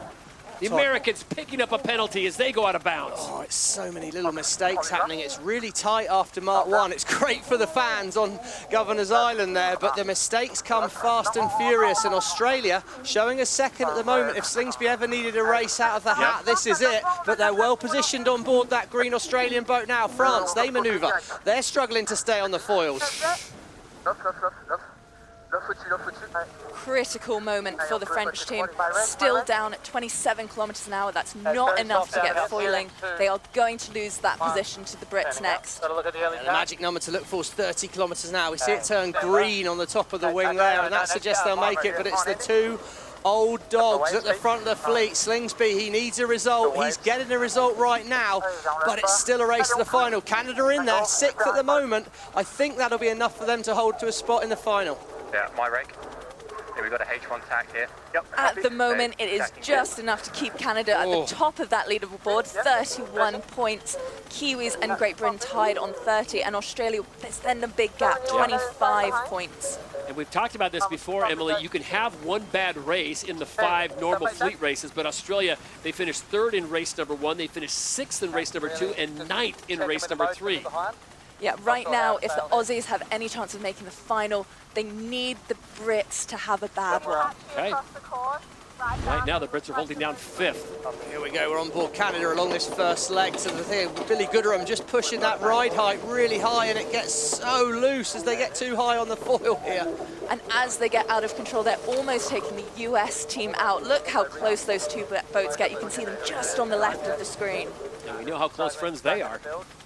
Yeah. Well, yeah, that was certainly a big moment there for Canada, but they kept themselves in the race. Great Britain snuck around there. Giles Scott again. Here are the French. Now, how well do they manage to execute this manoeuvre? They get it high again, and the rudders, they just get a bit too slow. No lift on the rudders, and they fall off the foils in the manoeuvre. It's so hard manoeuvring accurately out here in these gusty, changeable conditions. But Australia, big lead at the moment, and for New Zealand, it's all about making the final. It's all about momentum, and at the moment, it looks good for the New Zealand crew to make that final. We don't want to be too... Yeah, as you can see on the top left there, Canada, New Zealand through to the final, GBR through to the final as well for just fighting off the Aussies. Right turn, eh? It's interesting how a lot of the crews are choosing to come offshore. They're probably a little bit slightly beneficial current here helping them upwind, and the breeze is definitely good offshore. And as soon as you do get away and open out in the race, Todd, if you are in those front through places, what you want to do is control the environment you're in, which is put yourself in more wind if possible. Well, right now it's showing 13.8 kilometers across the course. Lisa Darmanin, are you seeing any areas down there where there'd be more advantageous pressure here on leg 3 of 7? Angle. A little earlier inverts there. Certainly at the moment looks like a big gain to New Zealand by going that little bit further offshore over the Australians. Looks like New Zealand are well set. Australia will dip behind and will split the course. So Australia should be sailing back to where the New Zealand crew made a gain. So this should be good news for the Australians. Potential advantage, but it's a dynamic, changeable environment at the moment. Nothing highlights that more than seeing the British back to 5th place now, and they'll just be clinging to that place in the final. So at gate 3 is the Aussies and the Kiwis going at it yet again. That's 1st and 3rd in the overall standings as they continue to try to climb and add points to their account. Get ready for the grand showdown coming up in July 13th and 14th in San Francisco. Todd, think about the race for the grand final. When I look at the results on the left there, Denmark in 10th, they so need big points here. France are giving themselves a chance, but Australia, they might not be in the final, but they were showing as being 4th overall, which when you think about the season as a whole, that's going to be a good result to come away from New York with.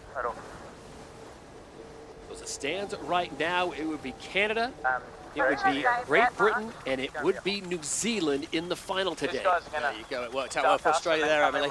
And USA might not come 10th.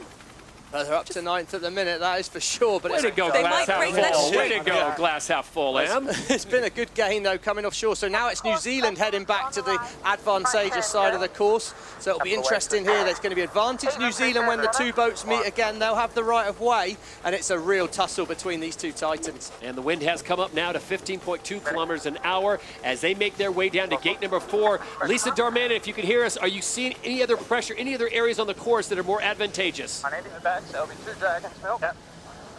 Well, it definitely looks like there's more pressure over towards Lady Liberty, which is where we're seeing the gains. Also good shifts, which means there is a little bit of opportunity to sail less distance. The tide is starting to rip out of the Hudson, so that's also playing with the game a little bit. One thing that's really interesting is we have had a few teams really fall off the foils dramatically. So a little bit of messy chop out here, I think, messing everybody about. Good to know. So they make their way through gate number 4. They'll head back down, and then it's up one more time, and then the right-hand turn to the finish line. And now the fleet in full pursuit of Slingsby and Burling. You've got France, you've got Canada, and you've got Emirates GBR. Yeah, and you can see these blue marks on our screen running up. That's the direction of flow of the current. So it means making it down to this gate 4 is tricky to judge. You don't want to cut it too fine, otherwise the treadmill's going against you and it's stopping you get round that mark. So it's a really tight moment at the bottom of the course. When you're round there, breathe a sigh of release as the treadmill's taking you up towards the next gate. Yeah, and when we looked at the tidal models for today, we could see that there was more flow along that shore. So that suggests why these teams are all trying to get close into Governor's Island, even though we know there is a little bit less wind there. Well, it's just a minor miracle that they were able to clear the traffic. This is one of the busiest areas around with ferries and weekend folks on their boats and obviously international transport coming in and out of here, and now the 10 best sailors on these foiling F-50s have taken control of New York Harbor. And right now it's Australia, New Zealand, France, Canada, and GBR. That's 5 boats battling for 3 positions in the event final. We've just got to do what we're doing. It's Australia, that's exactly right. He's just got to do what he's doing. He's got to control what he's controlling. He can't affect any of the other boats from there. He needs to take a win and hope for a mistake from the British crew at this stage. But as I see, in the race for the grand final, which is where Tom Slingsby needs his head to be, and we're on board our 5G, T-Mobile 5G POV camera there. And what I love here is look in the back left-hand corner, those rudders, how high they're out of the water. The white lines are effectively a warning sign for Jason Waterhouse. He's not too worried about it. You can see the flex on the rudder. They're pushing the ride height, how high they're flying the boat. So high. Unfortunately for the Australian team, in order for them to make it through to the final, the Great Britain team would have to come 9th. And right now they are sitting in 5th place and holding steady. The interesting thing, though, is you do a little bit of math. If France does make it into the final, which is not really a possibility right now, Australia would just lose the max of 3 points. They would still stay in 3rd place overall going to San Francisco. So right now they're in good shape. We don't need to do anything special to make the final here, correct? Yeah, copy. That'll be a little check from Giles Scott back to his coach on the shore. He's got Rob Wilson. He's got the same spreadsheet as Emily's using to keep us up to speed here. And Rob will be reassuring Giles that no, he doesn't need to do anything too special, as we see bottom left corner comfortably in at the moment. So barring disasters, that will be our top 3 going into the final. So some relief for Canadian fans that have seen finals snatched away from them in the previous 2 events. Yeah, I think it's going to be that race number 3 that's going to do the Aussies in, where they finished in 9th place. race, having those technical issues on board, no fault of their own, but that's just the way racing is on these really high-tech foiling F50s. As I say, though, the 4th place there, and I do not see the words France or Spain above them on the points. That's what's important. So that means Australia. they gain points in that battle for the top 3 positions. Everyone they needed to beat is behind them. So if you're pragmatic, right, which I know their coach Ben Durham is very pragmatic, he's going to come on and say, you know, it's not as bad as it looks, it's not as good as it looks. We're still in the final in San Fran. But you've got to feel a bit gutted, Stevie, if you are France and if you are Spain, if you are Denmark, because this was your opportunity to pounce on the Aussies. Yeah, I mean, I just see the middle of the screen there, Nikolai Sejersted on board Denmark. I mean, they must be absolutely distraught on that Danish boat, because this last half of the season, what looked like such a solid performance, they just haven't managed to find that consistency again. And this will make it virtually impossible for the Danish to make that final in San Francisco. Now, the Spanish are would still qualify for the final currently, but that gap between the boats behind is a lot smaller. As they come towards the finish line, it is Australia and Tom Slingsby that get the win in race number 4 here in New York City. Peter Burling, close behind, will finish in 2nd, and the France Quentin Delapierre will get 3rd, but it will not be enough to push them into the event final. There we go, it's tight back in the pack. Phil Robertson's made it a little bit more interesting, sailed a bit wide on that downwind leg, but he's still going to comfortably come round here in 4th. And Nathan Outridge on board the Swiss boat. It's just not quite clicked for them today. They came in a top 3 position after 2 races. It's going to be a decent event for the Swiss, but still no race in a final, which is very, very disappointing for them. Well, Phil Robertson has certainly answered the critics, those who said maybe he can't close the deal, and they have done just that today. Did just enough. They finished 4th in race number 4 after a win in race number 3. So Canada will be moving on to the event final after a tremendous performance on day number 1, where they finished 2nd and 4th. Some view of the crowds, it's a huge stadium site they've got there on Governor's Island. Some view, and it's going to be a brilliant final with this breeze we've got happening here as we see the United States, right-hand side of screen, up and foiling. Nice manoeuvre for them. They're going to bring it home, but the Spanish in 7th still was going to be probably okay in their chase to the final in San Fran. And the question is Nikolai Sejersted going to reel in the Americans? He comes around that last gate with a lot of speed, and now the race is on. Who's going to finish in dead last? And it does not look like it'll be the Stars and Stripes here in race number 4. Taylor Canfield and the Americans will hold on with speed as they come across the line in front of their fans on Governor's Island. The Americans will finish in 9th, with the Danes finishing in 10th. Stay tuned in, guys. Tight finish there. That's disappointment for Rockwool Denmark, though. That's a huge day for them. They're going to take some serious regrouping after that, because they've just looked so strong all season. I'll be a boat, guys. Well, we can see 6 boats outside the seawall at the moment. I think Australia is running up for the same start. We've got Germans playing it safe inside the seawall, and I think we'll see Great Britain sneak in there. But we know Canada, we know New Zealand love that run-up start. New Zealand's actually approaching from the bottom of the screen, so they have changed their strategy this season. And the Americans also changing their strategy. They were the very back of the start box last time and came with a straight shot all the way in. There is the look at the new team, the Germans, bringing a lot of talent. Steve, as you put it out, a lot of Olympic medals on that boat. A lot of talent, and they delivered very well, but it's a new day now, a new race, and we see Australia top of screen. They're up on foiling at 20 seconds to go. United States turn the boat, Germany turn the boat, but it's quite a late turn. Can New Zealand stay foiling? It's going to be New Zealand closest to camera. Top of screen, Australia. Has Slingsby got his timing right? He's going to be fast. Phil Robertson coming in on board Canada, but it's going to be Australia and Canada at fastest angle to Mark 1. Canada spin the boat through. Australia missed the start line. Unbelievable from Tom Slingsby at the top of the line. Unforced error, and it's Phil Robertson on board Canada again, screeching away towards Mark 1, and Quentin Delapierre, the French driver, hanging on the inside. He'll own the mark if he can stay there. 4 wide as they approach mark number 1. It's France, Canada, New Zealand, and the United States. What a moment there as Canada again. Phil Robertson, he's got his starting pants on today. Blasts around the outside. He's going to lead the fleet away downwind as we see the crews turning away. The boats are going to accelerate. Rockwall, Denmark there. Move the boat through the fleet, and at the back of the pack now, it's all about trying to find space as France are the first to turn away. Canada follow, and they're there wide on the course. Canada, France look well lined up for gate 2 at the moment, and Peter Burling on board New Zealand. He stretches away. Faultless manoeuvring from this Kiwi crew, and they could be well lined up for gate 2 from here. I think the boats that turned early, like New Zealand and France, have a real advantage here. We heard from Jimmy, there's a little bit more wind over there, and I think New Zealand have caught this wind and they could close the gap on Canada. Really good clue for anyone watching SailGP for the first time. We're back with Australians there, but that yellow line they were sailing along, that showed us it was the ley line to the mark, and the Australians, well, they're way out the back now. Very unusual position. All they can do now is sail smooth and fast and try and pick off boats as they move through the fleet. But yeah, it's going to be unbelievable to watch that back as we rejoin the fleet, and it's showing now New Zealand up to first place. They're moving down the course. Gate 2 is going to appear into view down here. I imagine New Zealand would love to turn left at the mark closest to the bottom of the screen. They look well set up for it, but France are chasing hard behind them. Race 2, leg 2. It's New Zealand, Canada, France, Switzerland, Denmark, the USA, the top 6 right now.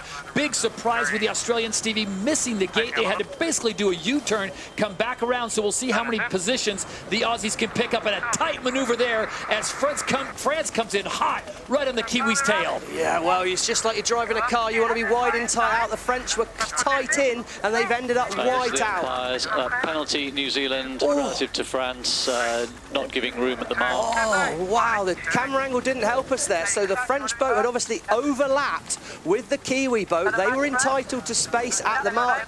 The New Zealand crew didn't allow it, and it's a penalty. New Zealand must now drop back behind France, and that's going to cost them a lot as the French are showing us 4th right now, and they're struggling with boats tacking on their wind, giving them turbulent winds, slowing them down. Disaster for the Kiwis. That must have been such a tight overlap into gate 2. So now sailing upwind, the Kiwis will have to drop back to 4th place to give that position basically back to the French, and now it is Canada looks to be in the best position as the Kiwis have kind of taken the boat horizontally. They'll have to slow it down.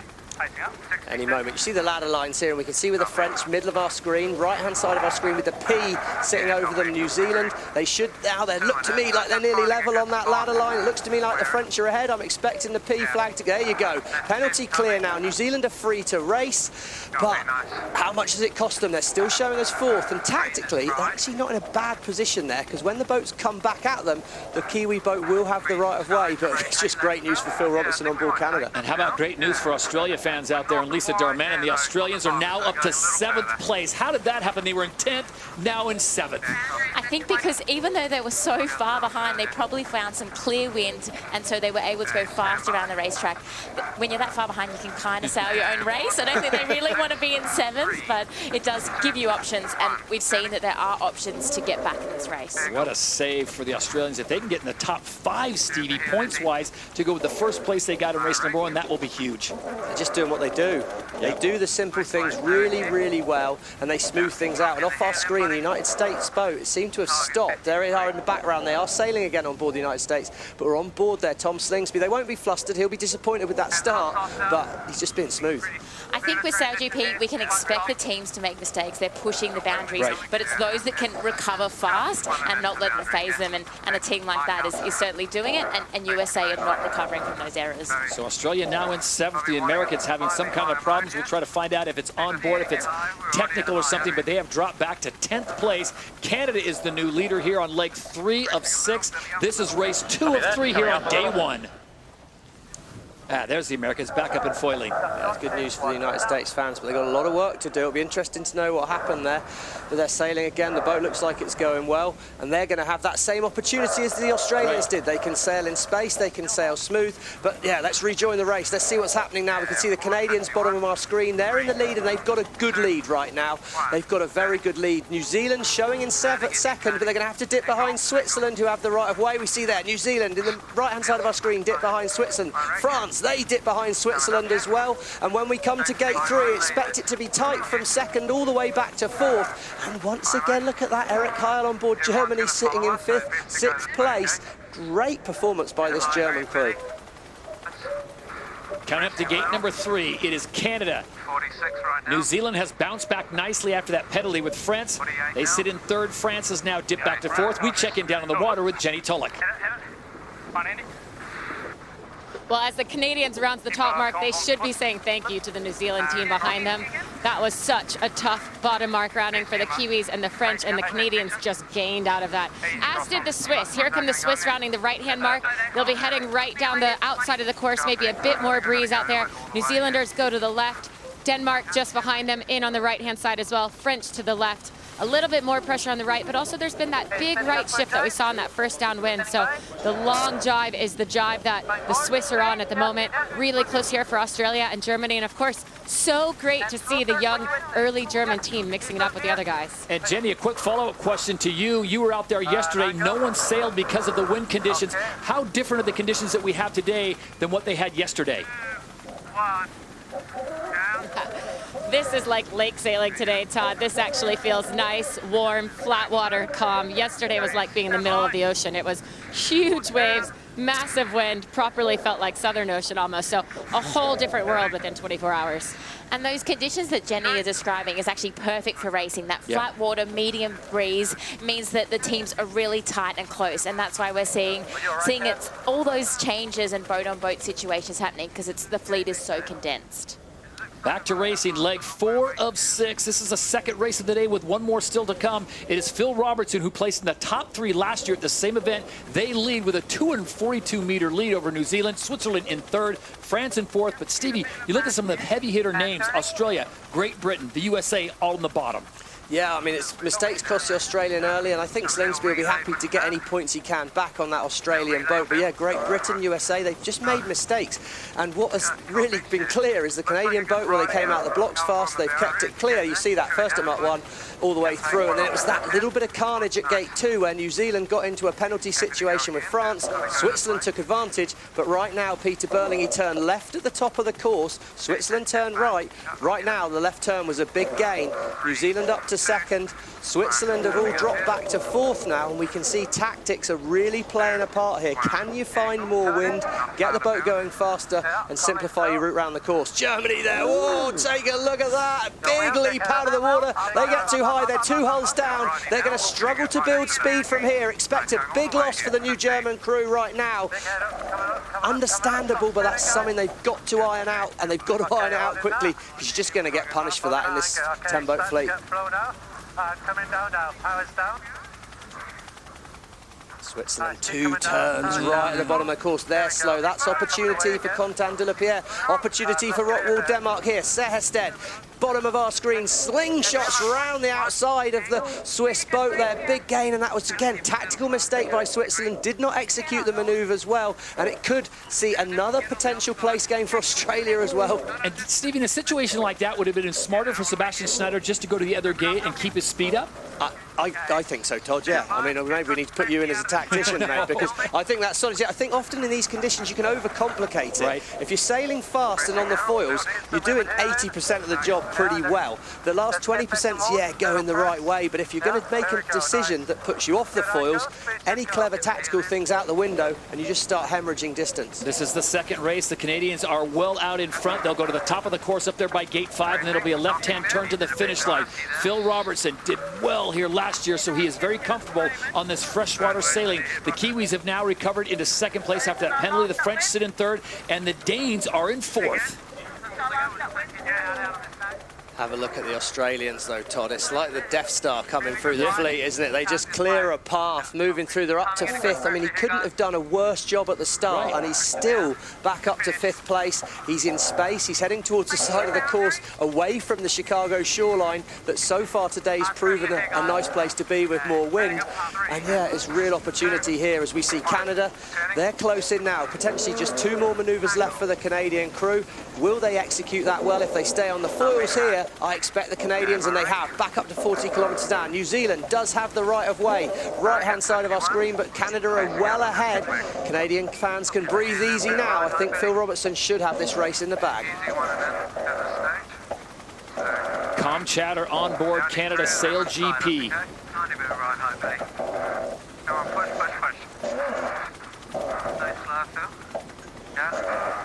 Well, even though they're at the front, we heard push, push, push. They're not taking any chances out there. I think Phil loves these conditions, obviously the start and around the racetrack. So great to see that team doing so well. I'm still just amazed that the Australians, they started in 10th place, basically did a U-turn at the start line. They've now worked themselves up to 5th. And Stevie, it goes to the point of how important each point is in each race. They could have just sat back and said, hey, this race is a throwaway. He has salvaged so many points to go along with that first that he won in race number 1. Potentially big statement, but I think what will define season 4 will be how well you can move through the fleet when you do make a mistake. All these crews now, we're seeing here Canada, we know that they can deliver a strong performance when they're out in front. There you go, they're lined up now for gate 5 and just to sprint to the finish. All these crews, I believe, are capable of winning a race if they're ahead at the first mark, but if you make a mistake, not all the crews can overtake boats and work back through the fleet, and that's what differentiates New Zealand, in my opinion, and Australia from the rest of the fleet, is their ability to turn a 7th into a 5th, or in this case, for Australia, potentially getting themselves from last all the way back to 5th. And Lisa got Jimmy Spithill of USA to admit that there are places for overtaking on this course, so it certainly can be done. In race number 2, the win will go to our neighbors to the north. Canada, SailGP gets the win in race 2.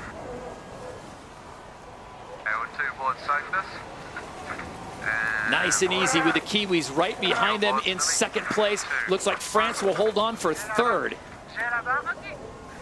Nice bounce back for the French, who finished race number 1 in 7th. The Kiwis finished in 4th, and Canada finished in 3rd. So Canada really right now, Stevie, is leading the way with a 1st and a 3rd overall.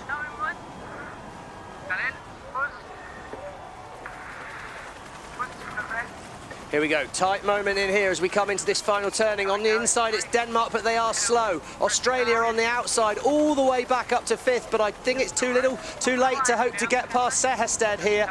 Rock will turn the boat away there, and they're coming into the finish line now nicely. It's going to be a 4th place for Denmark as Australia, can they dive? No, not quite. Oh, tight finish, but Slingsby, he doesn't give up. So from 10th to 5th, that's got to be a win for the Australians, the winners of race number 1. Looks like 6th place is going to go. Wow, that's close. Looked like Emirates GBR may have gotten that. It's a real scrap in the middle of the pack here. We see the new German team coming across in 8th. Eric Heil, good finish to the top of that upwind leg. And this new team, how must it feel for the Spanish and the USA? They've been in SailGP for a couple of seasons now, 3 seasons in fact. And this new German team, they've turned up. They've really, really turned up. That's awesome, guys, honestly. That is absolutely mint. Under a minute to go as we get ready for race number 4. It is Championship Sunday here at the Mubadala SailGP Season 3 Grand Final, San Francisco. Everyone is going to want to lead this race, Stevie, and get to that Mark 1, get away from trouble, and really end Season 3 with some momentum. Exactly right. We're looking here now at this lineup. The boats are all early back in the box. The start line to the left-hand side of screen shows us red at the moment. That'll be white when the start line's clear to go. We see Emirates GBR, they turn in late. Australia and New Zealand up the line. They have a good position here. We're right overhead. What a view of this start line here. Emirates GBR looking good. Who's going to get their timing right as we come in? Australia foiling. Let's watch what happens.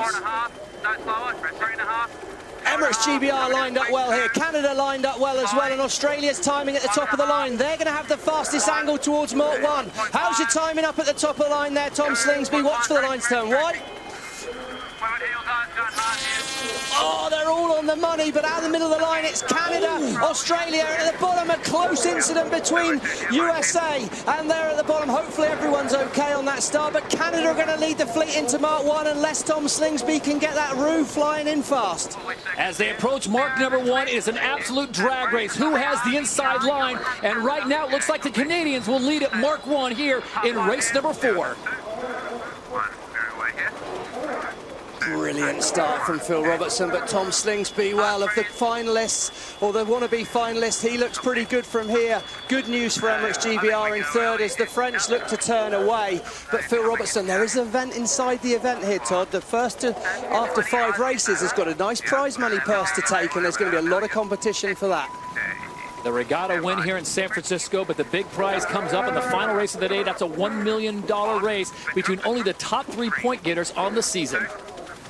Canada flying downwind at the moment, 65 kilometers an hour, 40 miles per hour, 32 knots for all the different numbers. Early to turn though, Emily. There we see the Canadians have turned. They've spun away. They had that great boat speed that you mentioned, but as we look here in the distance to lead, it's GBR. They were first to turn. Coming down the middle of the course, there's a little bit more adverse current on that San Francisco shoreline. It's kind of like a treadmill. It's going from left to right on the screen.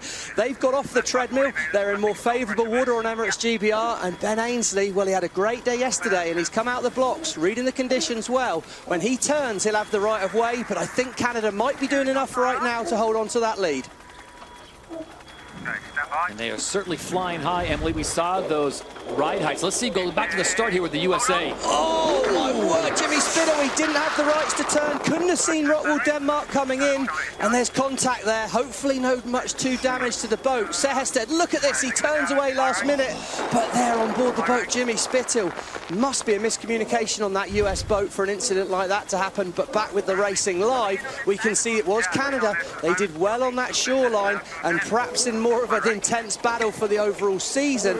Ben Ainsley's GBR rolling over the top of Australia. Is that going to be the scene that we see in roughly an hour's time for now, when it will be for $1 million?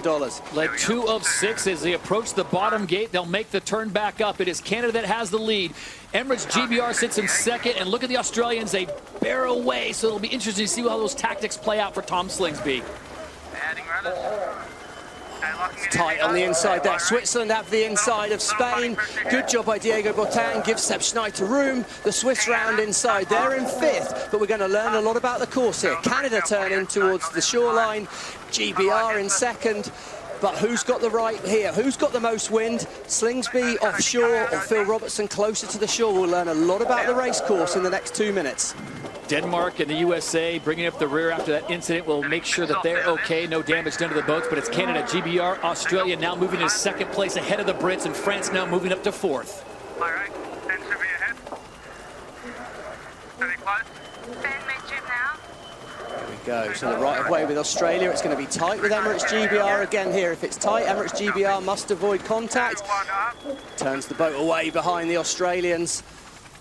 And now it's a real test of boat speed up this leg here. The Canadians are doing a great job of hanging in, but it's Australia heading back towards the San Francisco shoreline. There should be more favourable current, but is there more favourable wind that way for the Australians? They're in that low drag mode there, Todd. We see them all kneeling down, and of course yesterday I said I didn't think Slingsby was allowed to do that. I checked my rule book. Tom Slingsby confirmed for me overnight, and they are allowed that low drag position. Canada's sailing really well at the moment. They're the fastest boat out on the course, 61 kilometers an hour average speed. Really important to note as well, we don't have the numbers here, but they are getting an even wind speed across the course, so a lot more stable than it was yesterday. And they love the consistency. So Australia now in 1st place. France has moved up to 2nd, with Canada in 3rd and Great Britain in 4th. Stevie, this is the performance that France needed yesterday. Well, yeah, hindsight's a beautiful thing, isn't it, Todd? And, you know, maybe too little too late for contact. He's not had the direct attention of Ben Ainsley's Emirates GBR to do it. But I think what's interesting is for those that are watching SailGP for the first time, these boats, despite being different colours, they're all identical. So Emily just said the wind was a lot more steady today than yesterday. That means with these identical boats, it's all about the sailors on board the boat and how well they can use the equipment. And right now, Slingsby, he's made some distance back on the Canadians, but it's Canada with the right of way. Close dip there behind, and it's Canada hanging on by the skin of his teeth on board the Crazy Canucks there. But he's going to be now lacking the right of way when he comes back with Australia. But has he found more wind? Can the Canadians stretch from here? Canada not in the running to make the grand final later today. That's the last race of the day where only the top 3 teams will battle it out for the $1 million and the overall season title. But you've got Canada, Australia, France, GBR, Denmark, your top 5. Ladder line there showing us that the Canadians have got a roughly 100-metre lead at the moment, but the thing is changing all the time. It's a very dynamic situation. We can see France up to 2nd, but I think the Australians will be looking quite good when they turn, and there should just be one more turn for the Australians before this upwind gate, and we've seen it can be quite crucial. Who leads at gate 3 often extends away to take a good lead in the race. Here we go. Sorry, Todd, but I was just going to say, when Australia attack, they're turning the boat through the wind here. They're going to be parallel to that yellow line. That should mean they make gate 3 with no more manoeuvres. They have the right of way. Canada must gate clear, but can either of them make it in one more go? Calm voices as we get ready for some chaos here at the top of the course. This will be gate number 3 as they make their way around. This is a 6-leg race. This is race number 4, race number 5 coming up, and then the grand final where only the top 3 teams will battle it out here in the Pacific. Canada and Australia will make it through with no more turns, but will the Australians choose to take another turn and move away from the Canadians? Yes, they do. Who's going to see more wind here? They both round at an identical time, and it's all about who's found the most wind for this downwind leg. If you find more wind, you're going to go faster. GBR up to 3rd. It's tight in the pack, but at the moment the Australians and the Canadians are doing a masterful job. Well, yesterday it was the Australians and the Brits that dominated. Australia winning races 1 and 3. Emirates GBR winning race 2, and also a 2nd place in race number 3 as they surpassed France on the overall standing. So right now, the way it is going to be Australia, New Zealand, and Emirates GBR in that grand final unless something major happens. And Canada on that shoreline, we just saw them there. The Australians, they've turned the boat downwind. They're in a nice position, keeping it tight with Great Britain here. Slingsby won't want the confidence going over to the British crew. Slingsby talks about being a confident sailor, so I expect to see him through the day continue to push. He won't want to go into this final undercooked, and right now 50 metres behind the Canadians, but still 100 metres ahead of that Great British boat. Wind speed hovering right around 25 kilometers an hour. For a report on the conditions down in the water, we send it down to Lisa Darmanin. The differences between the gusts and lulls aren't as big as we've seen in previous days, so it is about the little gains out here. Those extra meters are really counting when the boats come together. So I don't think you need to be a hero out here. You just need to take the little wins, and that's why we're seeing the leaders are not extending as much as other days. So yeah, really tight racing out here, and it's just looking fabulous. And Stevie, I know they're all very competitive, but is a Tom Slingsby, Ben Ainsley, are they thinking about Peter Burley? Are they thinking about the championship? It's kind of going into championship mode and not pushing it too much? I don't think either of them are not pushing it, but I'm certainly noting that Tom Slingsby's not wanting to give Ben Ainsley on board Emirates GBR an inch of space. He wants to make sure he's right in front of him the whole time. Trying to get Ben Ainsley used to seeing the back of his boat, because if that's what happens as the day goes on, then obviously Tom will be very, very happy. They are the 2-time defending and reigning champions. Australia currently right now sitting 3rd in race number 4. But they have already punched their ticket into today's final race, the grand finale. Here we go. We heard Phil Robertson a moment ago on the onboard comm say he liked this turn away from the shore. He felt the Australians gained on the first upwind leg. He's learnt his lesson, and this Canadian boat turns away. The Canadian crew doing a fantastic job on board that boat. They looked a little ragged yesterday, but they're sailing the boat well today. They're fast, and right now they've got the Australians behind them, and Phil Robertson's going to be keen to keep them there. One more upwind leg, and then a short reach leg to the finish. Not a lot of this race left here, Todd. Top of the course, and then it'll be a hard left, and they'll be right on shore, so the fans there will get a great view of the winner of race number 4, and race number 5 will come shortly thereafter. As Australia turns away, Canada looks over, go to the top of them. Stevie, is this a situation where Phil Robertson's going to try to send some dirty air if he can get a better angle on Australia? Here we go. It looks like it's gone pretty well for the Australians again here, Emily. They look like a small gain on the Aussies. Oh, sorry, on the British. Yeah, coming out on that right-hand side didn't leave a lot of room for the Brits there after a really good downwind performance. We saw the Brits downwind gain back the distance. They were the fastest, 63 kilometers an hour. But after the rounding, ended up going inshore and into a lighter patch. We saw them drop off the foils briefly before coming back out offshore. We're always learning about the course here, but right now we can see Australia. They're going pretty fast. They're showing us 50 metres ahead of the Canadians. When they turn on board Australia, they need to be sure they can cross clear ahead of Canada, because it's Canada that have the right of way. This is a tight moment. We go on board here with the British boat as they manoeuvre the boat here. They're in a lot of space. It'll be very interesting when we see the boats coming back together. Nice manoeuvre there. Australia have turned. No, he has to turn the boat away aggressively from the Canadians. He just can't quite get past. Now he's going to have to watch out for the French. That could be costly for Slingsby. They've got really slow. Look at the boat speed at the top of the mast. 43 kilometres an hour versus 45. Canada turn on the boundary. France have the right of way again. I think the French are ahead of the Canadians here. It's a tight race on this final upwind leg as Ainsley moves past Slingsby.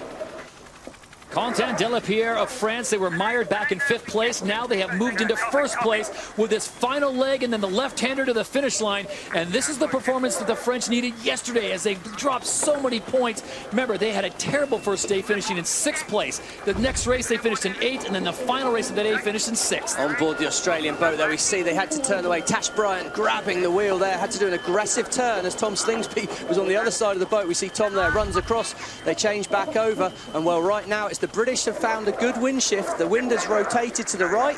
That means the Brits have sailed less distance on this upwind leg, and at the moment they've gained, but plenty of gulf left in this. 500 metres to go. France and Australia. Australia have the right of way. What does Delapierre do? He looks like he's going to try and push across to me. What a tight moment there. Oh, that was so close. I think what's important to remember with these crosses is France, they've got nothing to lose. Right. They might as well push for every cross they can. Australia cannot afford any damage. So they're probably going to be safer on all of these crosses. Oh, another close one. I'm not sure Ben Ainsley can afford any tight crosses either. Everyone, I think we've just answered your question, Todd. These teams are pushing the very limits here. Now, look, Mark 5 looms large.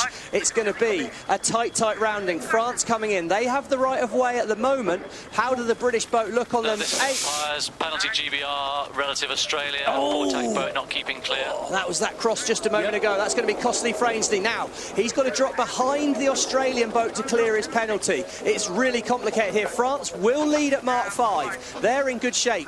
Canada are going to be a late player in this, along with Denmark. That yellow circle, if Canada can get inside that before Great Britain, they're allowed to turn inside. Great Britain have to wait for the Australians. What a costly penalty for Ainsley. Too aggressive late in the race. Canada are going to get through to 2nd, and we could get the Australians passing Britain as well. What a disaster for Emirates GBR. So France comes out swinging on day number 2, Championship Sunday. But is it too little too late for Quentin Delapierre and French? But the French come across the finish line, and it's C'est Magnifique once again. Quentin Delapierre gets the win in race 4. Brilliant result for them, but back in the pack, the Canadians look like they were off the foil. They were. Denmark dived through. Slingsby's gone round the outside. Disaster for Canada. They just got really slow on that final mark. Who's going to get it on the line here, Todd? And it looks like Australia just gets ahead of Denmark.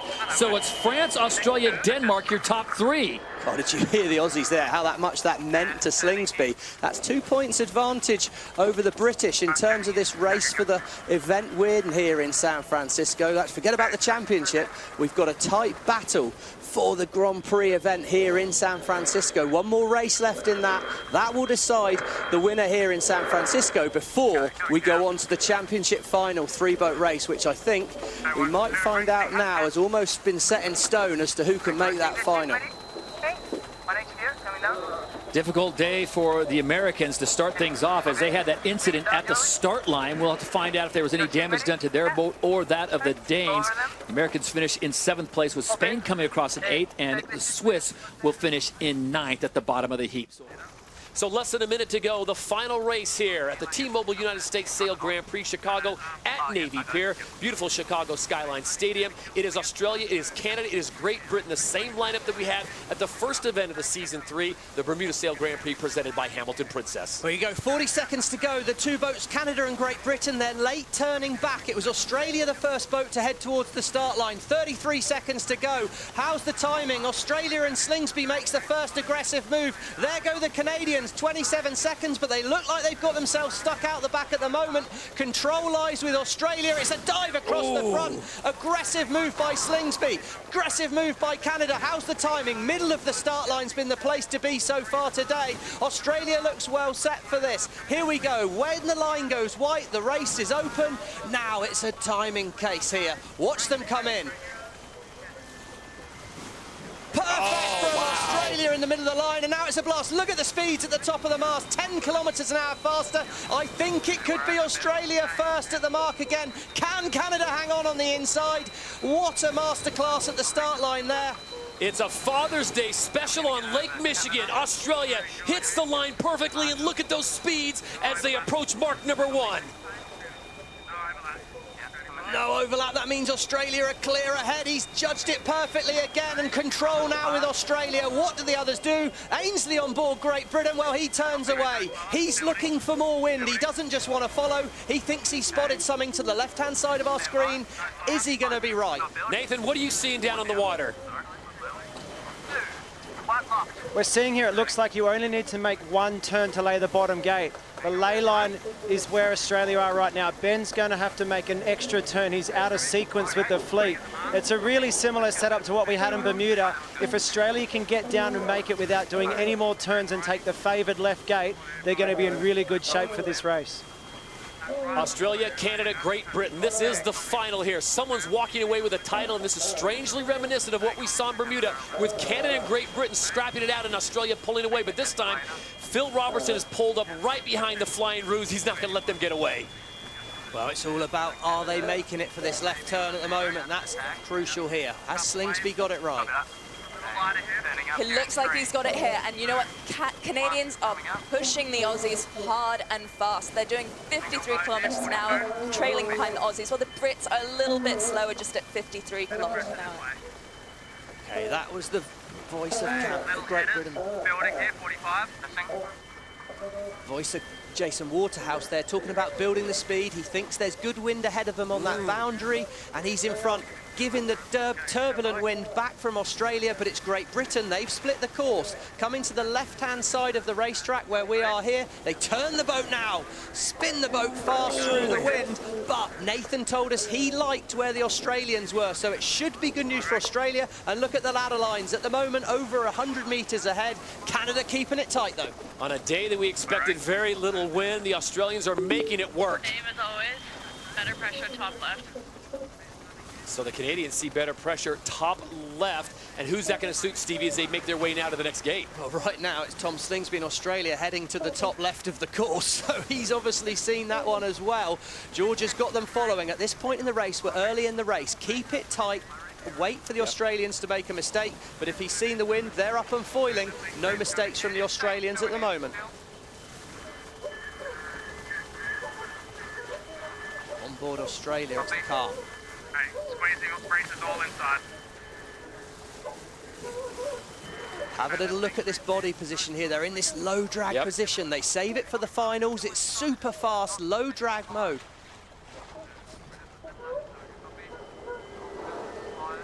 It's Kyle Langford just driving the boat speed there, talking about get the speed up, Tom, keep us fast, and there you go. Well, they're fast, 100 metres ahead now.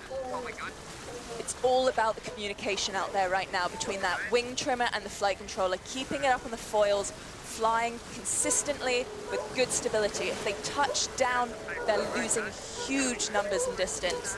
Looking at the leg summary from that first leg of the course, we see that the Canadians actually had the fastest speed, but the Australians sailed slightly shorter distance.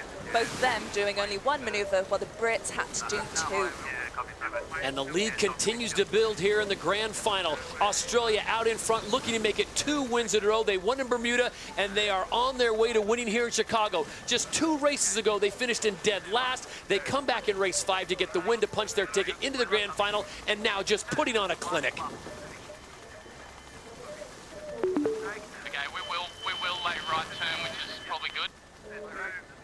Well, that's right. That means he thinks he can get to this next gate with no more manoeuvres. He doesn't need to turn the boat again, and there he is. He's sailing parallel to that yellow line. That's the lay line. That means you can make it now up to gate 3 and do a right turn without needing to turn the boat through the wind again. Great news for the Australians. Canada, they're forced to follow. And Stevie, the Australians really have full control of this course at this point. So how much is Tom looking at the conditions, and how much is he looking at the guys that are chasing him? Every time you turn the boat here, Todd, you're going to lose a lot of distance in this light wind, so I think they're really working on keeping it simple.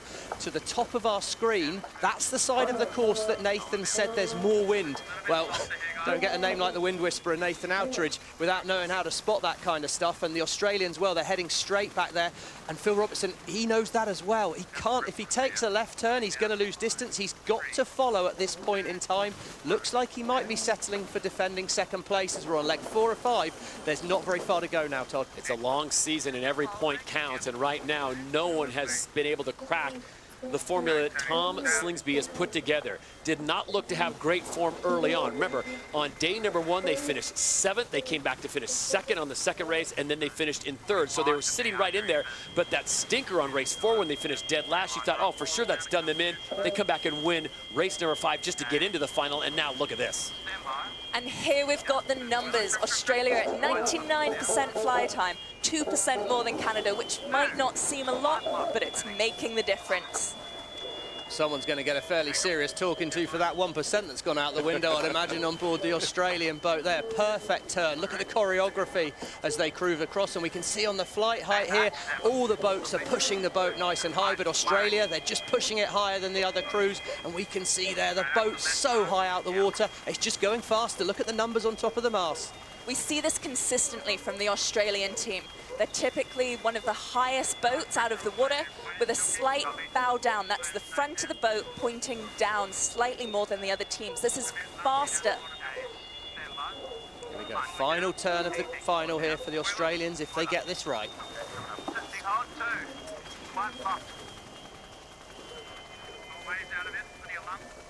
And it's like rinse and repeat. Australia for the 2nd event a row in season number 3. Australia bringing it home and putting on a master class of seamanship out of the water.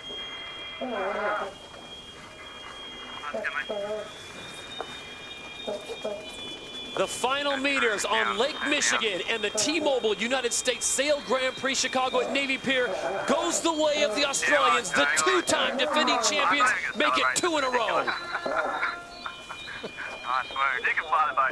Oh, it's all smiles on board the Australian boat. What a moment. Canada this time plays it safe. Phil Robertson had a great regatta here in Chicago. They will finish in 2nd place to back up the 3rd they got in Bermuda.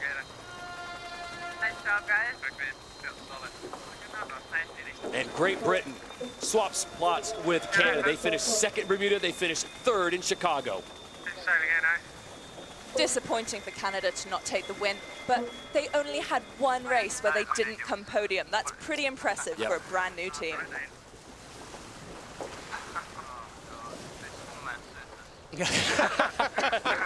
We can confirm that, Tom.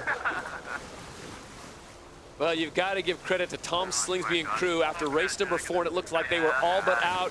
Remember, he said that eventually someone's going to beat us, but it's not going to be in Chicago. They barely get into the grand final by way of a win in race number 5, and in the grand final, they show their stuff as they sail away from Canada and Great Britain to take the title here on Lake Michigan. That'll be having an effect. We can see this tide line right down the middle of our course here. Slight difference in colour, slight white line. And either side of that, there's advantage to be found. Phil Robertson, well, he said he's behind enemy lines, but he seems to know his way around. Phil Robertson on his 3rd team in his foray here in SailGP, was with China, was with Spain, and here he is. He's found a home in Canada. Emily, it's a pretty strong team that he's got put together with Annie Hager and CJ. Yeah, it's a really solid team, and we have seen them make multiple finals this season, but every single time they come 3rd. Here we are, 40 seconds to go, Todd, until the final start. The blue marks on the screen moving from top of our screen to the bottom. That's the current on the water. That's the treadmill that's lifting the boats all up this way. Giles Scott on Great Britain. He'll like the space he has right now, but all the boats are well spread out. I think I'd rather be starting at the top end of the line on our screen. It's the more downwind end, but it's nearer the top of our screen. Canada and Great Britain, they're in a fight. It's all about winding it up now. Pole Predictor has the Canadians in the optimum position at the minute, but Giles Scott shuts the door. Here we go. 10 seconds to go. New Zealand show us the favourites. Can they execute from here? It's all about timing now. Line's going to turn white. How's your timing, Phil Robertson? Beautiful from the Canadians, but they put the bow in. How costly will that slowdown be? On the inside, it's New Zealand. Tactically, they have the right of way, but Canada and Great Britain, can they wind it up? Can they get enough speed to roll over? I think New Zealand are going to lead at Mark 1.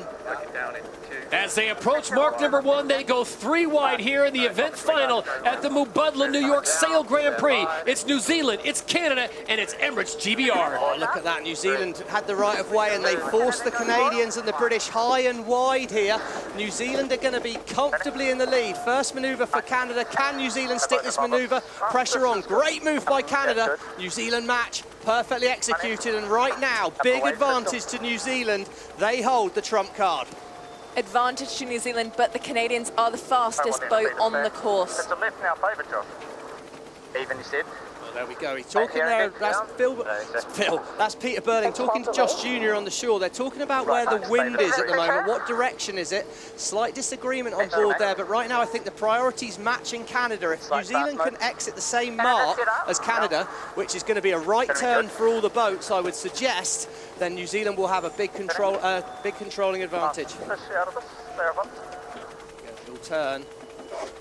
New Zealand are going to be faster coming in here. Do you split the course? Well, I think Great Britain definitely splits the course from here. Canada have got a harder decision to make. An extra manoeuvre could be costly at this stage.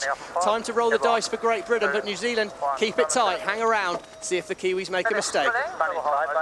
And the Brits have to make one more maneuver, so they decide to split the course, but Stevie, it's going to cost them a lot of time and distance because they were late to make that decision, waiting to see what Burling and Robertson were going to do. Yeah, well, they were out the back, and if you follow in third, that's a lot of disturbed wind. We can see now Canada, they're right dropping down into the disturbed air of New Zealand. New Zealand will look to turn with the Canadians here. They're all head back towards the side of the course where Giles Scott's British team are, and now the British need a little bit of luck. They need there to be a bit more breeze there. Is it luck or is it skill, though? And there we go. At the moment, we have a little bit more breeze with the Kiwis at the top of the screen, but only marginally so. The big question is going to be, what is the tide doing at the moment? We've heard that is currently ripping out of the Hudson River. The models had it better Governor's Island side, but that does change. Ripping out the river, so that means it's moving from left to right on our screen. It's helping them up the course. It's giving them a little free ride up there. But what that also does is it increases the wind speed relatively felt by the boats, and more wind is, of course, good news. So more current, if it's helping you up there, is going to be good news. So still Great Britain are out of phase. They're in the race, Todd, but New Zealand are going to be keeping a tight eye on Canada. They'll look to manoeuvre directly in front of them next time. All three boats within 100 meters of each other as we go down on the water. Lisa Darman, and where's the pressure coming from? Where do you want to put your boat? I really think a right turn at the next gate is going to be strong. I think there's a little bit more pressure out of there, and then you're not fighting the current as much if Emily's models are correct. But, you know, New Zealand, they obviously they're doing better maneuvers than everybody else, and I think they're just getting a little bit of a jump. And even in the fleet racing, I thought they're upwind mode, so what they're doing now, it looks really slick. They're sailing higher angles than anyone else. Well, and they just set it up so well. We're on board here, T-Mobile 5G POV camera, and they're pushing it high on the ride height. That rudder in the back right-hand corner, you can see it shaking around. It's right on the rev limiter there. But I think what they've done well is they put a careful move in above the Canadians on the first turn out of gate 2, and they set it up to just lamp right in front of them and totally block the wind onto Canada the whole way across here. So it's a big gain for New Zealand, total control. Canada are going to have to turn right at the top. Does the New Zealand boat set up to turn to the right? I think they might go left turn, an early manoeuvre on board New Zealand. The Kiwis with Blair Tuke and Peter Burling directing the black foils around. They make the turn, and it is a left for them as Canada and Emirates GB are still not quite there yet. And this is dangerous times for the rest of the competition because if Pete Burling finds open space and good wind, Stevie, he will check out and be gone. Oh, without being too putting the kiss of death on him, this race is done, barring a mistake from the New Zealand boat. Now they've got a big enough lead that they can easily cover off any move by the boats behind. It's just about executing manoeuvres, so it's really a race for second here. Canada have sailed a lot of extra distance to take that right turn. That's advantage Great Britain now. New Zealand, well, it's just a bit of a masterclass for the black foils at the moment. Right now, priority for the Canadians is holding on to that second place. We've seen them too many times hand it up, get a third. And right now, there is that really tight battle in the middle of the fleet on that overall scoreboard. And if you look at that scoreboard, currently they're at the bottom of the rankings of those 4 teams at risk of losing their spot next season. Canada has been into the event final 3 times this year and yet to close the deal. Right now, master class is being applied to the rest of the field as Peter Burling and the Kiwis, the black foils, Stevie, they get away from everyone. It's almost like they have agoraphobia. They don't want to be around people, stay away from us, and they just do their own thing.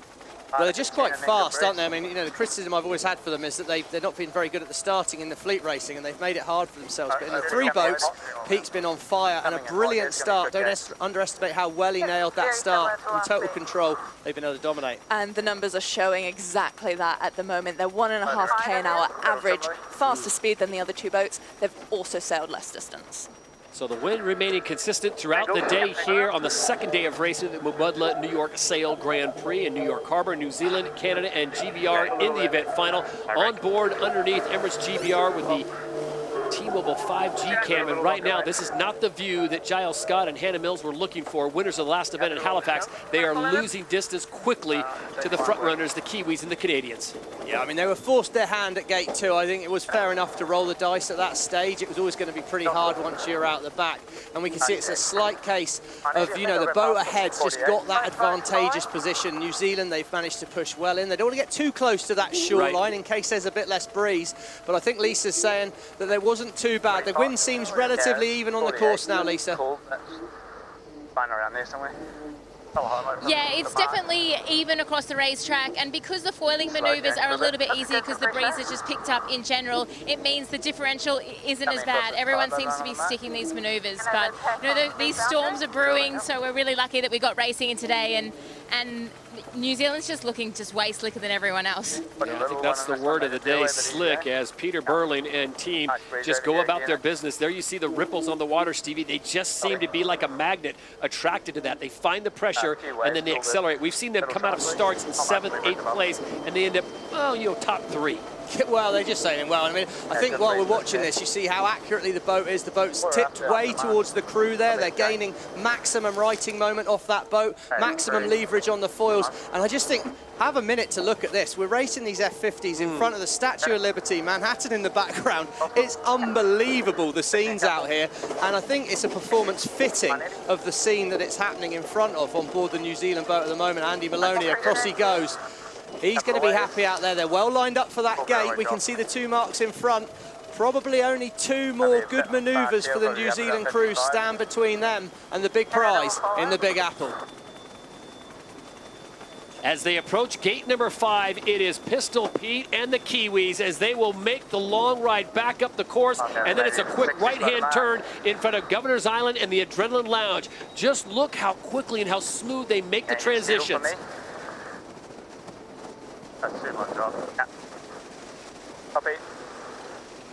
Oh, it's like it's on rails. Yeah. 3, 2, 1. But I think as soon as they're out in front like that as well, there's just the time to have the calm temper. Their comms on board are always very impressive. Right. But we saw in a race yesterday when they were in a tight tussle with the Swiss, they pulled off a manoeuvre where it all looked a bit rushed and they paid the price. But the Canadians here, they're going to be happy with this 2nd place. They've sailed well in this race, but to be honest, when you're up against the best, you can sail well, and it doesn't necessarily mean it's good enough.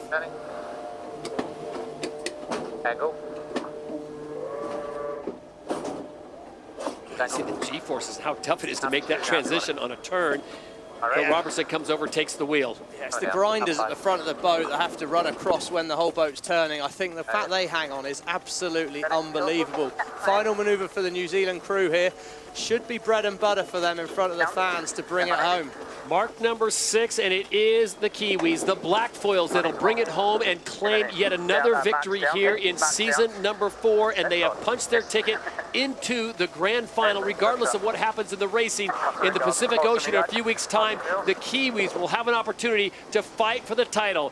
That is an amazing performance. That's 5 wins out of 12 events. The Kiwis take the win in New York City.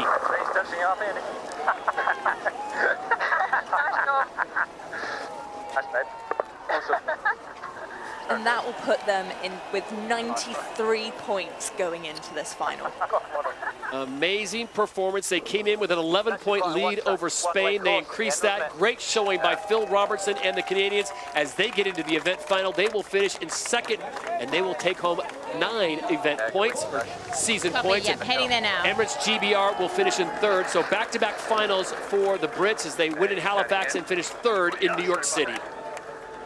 Well, it's good consistency for the Emirates Great Britain team. I think they're going to be pretty happy out there. I think all the teams are going to be happy. But for me, when we look ahead to San Francisco, the timing of Peter Burling on that start absolutely nailed it. Coming back to Emily's point in a moment, I think the real key race here is for New Zealand. For New Zealand, it's a really, really hard race, I think. They've not found any momentum in the pre-starts, and I think they want to get a good result going into this grand final race. So I think Australia and Great Britain, maybe they'll be in that preserve mode, but I'm not sure Tom Slingsby and Ben Ainsley have that in their headspace. So expect fireworks from New Zealand on this start line. They need to start to put a mark down ahead of the $1 million race. But the boats are all lined up here. We swing round behind the fleet. New Zealand are aggressive. They're up on the foils, coming down across the fleet. Great view behind the start line here. Looks like New Zealand are going to try and start in the middle. To the top of the screen, Australia, they're well lined up for time with 16 seconds to go. Everyone looking a little bit early back towards the start line. It's tight on the left-hand side of our screen here. But New Zealand and Australia are up the line. They're well set up. Canada are going to be good again. Watch your timing as the line goes white. What's going to happen? Great start there by Canada, but right-hand side of screen, Australia sailed New Zealand off the start. Another mistake in the pre-start by Burling. He needs to improve that. But it's Jimmy Spithill fast out of the blocks, and he's going to be pressed by Phil Robertson and Diego Botan on Spain as they race to Mark 1. Race number 5 is on here in San Francisco, and it's the Americans leading the herd. Here we go, mark number 1, Jimmy Spithill, and USA SailGP out in front. It's a good control, alt, delete, reset by the USA boat there. They lead Spain as well. Good mark rounding for them, but they've got Canada breathing down their neck. In the background, we see first to turn away, it's Emirates GBR. That's worked well for them this weekend. They're going to find some space. They can sail their own race. They will be fast as we see the rest of the fleet chasing in front of the fans here. What a view the fans have got on the shoreline there. But it's all about the lineup for gate number 2. Emirates GBR have got space at the minute, but will they find more wind? And here we have that wind. So USA on the shore side of the course, 29 kilometers an hour of breeze. Meanwhile, GBR currently further offshore. They're in less, 22 kilometers an hour of pressure. So we'll see if that early jibe works for them or not. A little hectic right now as the fleet has not separated by much at all. Everyone within 200 meters of each other. This is leg 2 of 6. This is the final fleet race, and then the big final coming up shortly thereafter with only the top 3 teams. Right now, the USA, Stevie, having a great run here. This is what they needed yesterday. Yeah, it looks like all the boats that went in towards the San Francisco shoreline have found a little bit more wind at the moment. GBR didn't make any real gain from that manoeuvre there. But yeah, USA, Canada, they're well set up here as we approach gate 2. And the Australians, it's going to get tricky for them as all the boats turn back towards them. Australia will be the boat that must keep clear. A very vulnerable position here, obviously. I will. I agree, Tom.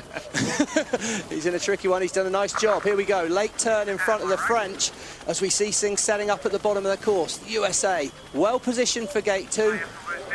Last race, Todd, most of the boats preferred to turn left and come away from the San Francisco shoreline. It'll be interesting to see tactically what the boats do at the bottom of the course here. They will be inside. And for those teams, Emily, that already know they're into the final, namely Australia and New Zealand, how much of this is just a practice or a warm-up for what they'll be competing for that $1 million race? I think the word that Stevie has used over and over is momentum. Here we go, and it's tight. I don't know about that. Look at this, how tight it is there. Spain have the inside, but Emirates GBR tried to dive inside. Aggressive tactics from Ainsley. It'll be interesting to see if he chooses to put that one in the umpire's hands. Slingsby's got around the outside, but he should have been able to give room to Emirates in there. That was a tight, tight moment in the race, and they're certainly racing hard to just take... This is the umpire's penalty. Australia, relative GBR, didn't give room at the mark. Chief umpire Craig Mitchell doling out the penalty to Australia. Well, it's not always that I agree with Craig, but I felt that one was right. Look, left-hand side of screen, though, New Zealand, another unforced error at the mark. They've fallen off the foils, trying to find themselves some space. The New Zealand boat's not quite up to form just yet. Well, it looks good from the helicopter, and they're racing extremely tight, Stevie. That's 4 boats within that circle, all trying to take that same real estate. But on board, it was even better. It was absolute chaos and extremely hectic on the comms. At the moment, we're seeing boats on both sides of the course dropping off the foils. Here we go, on board Australia. You can see here he's preparing. He's got Emirates GBR coming in late. We can see there Slingsby. He almost didn't seem to see Ainsley until too late. He thought he was easy around the outside. He wasn't, and he's got a penalty now. But the penalty's clear. He dipped behind Emirates GBR, but both boats are back in the pack here. In fact, all three finalists are near the middle back of the fleet. And I'm not convinced that's because they're trying to be there. The Aussies are really not holding back, given the situation we've got in the event.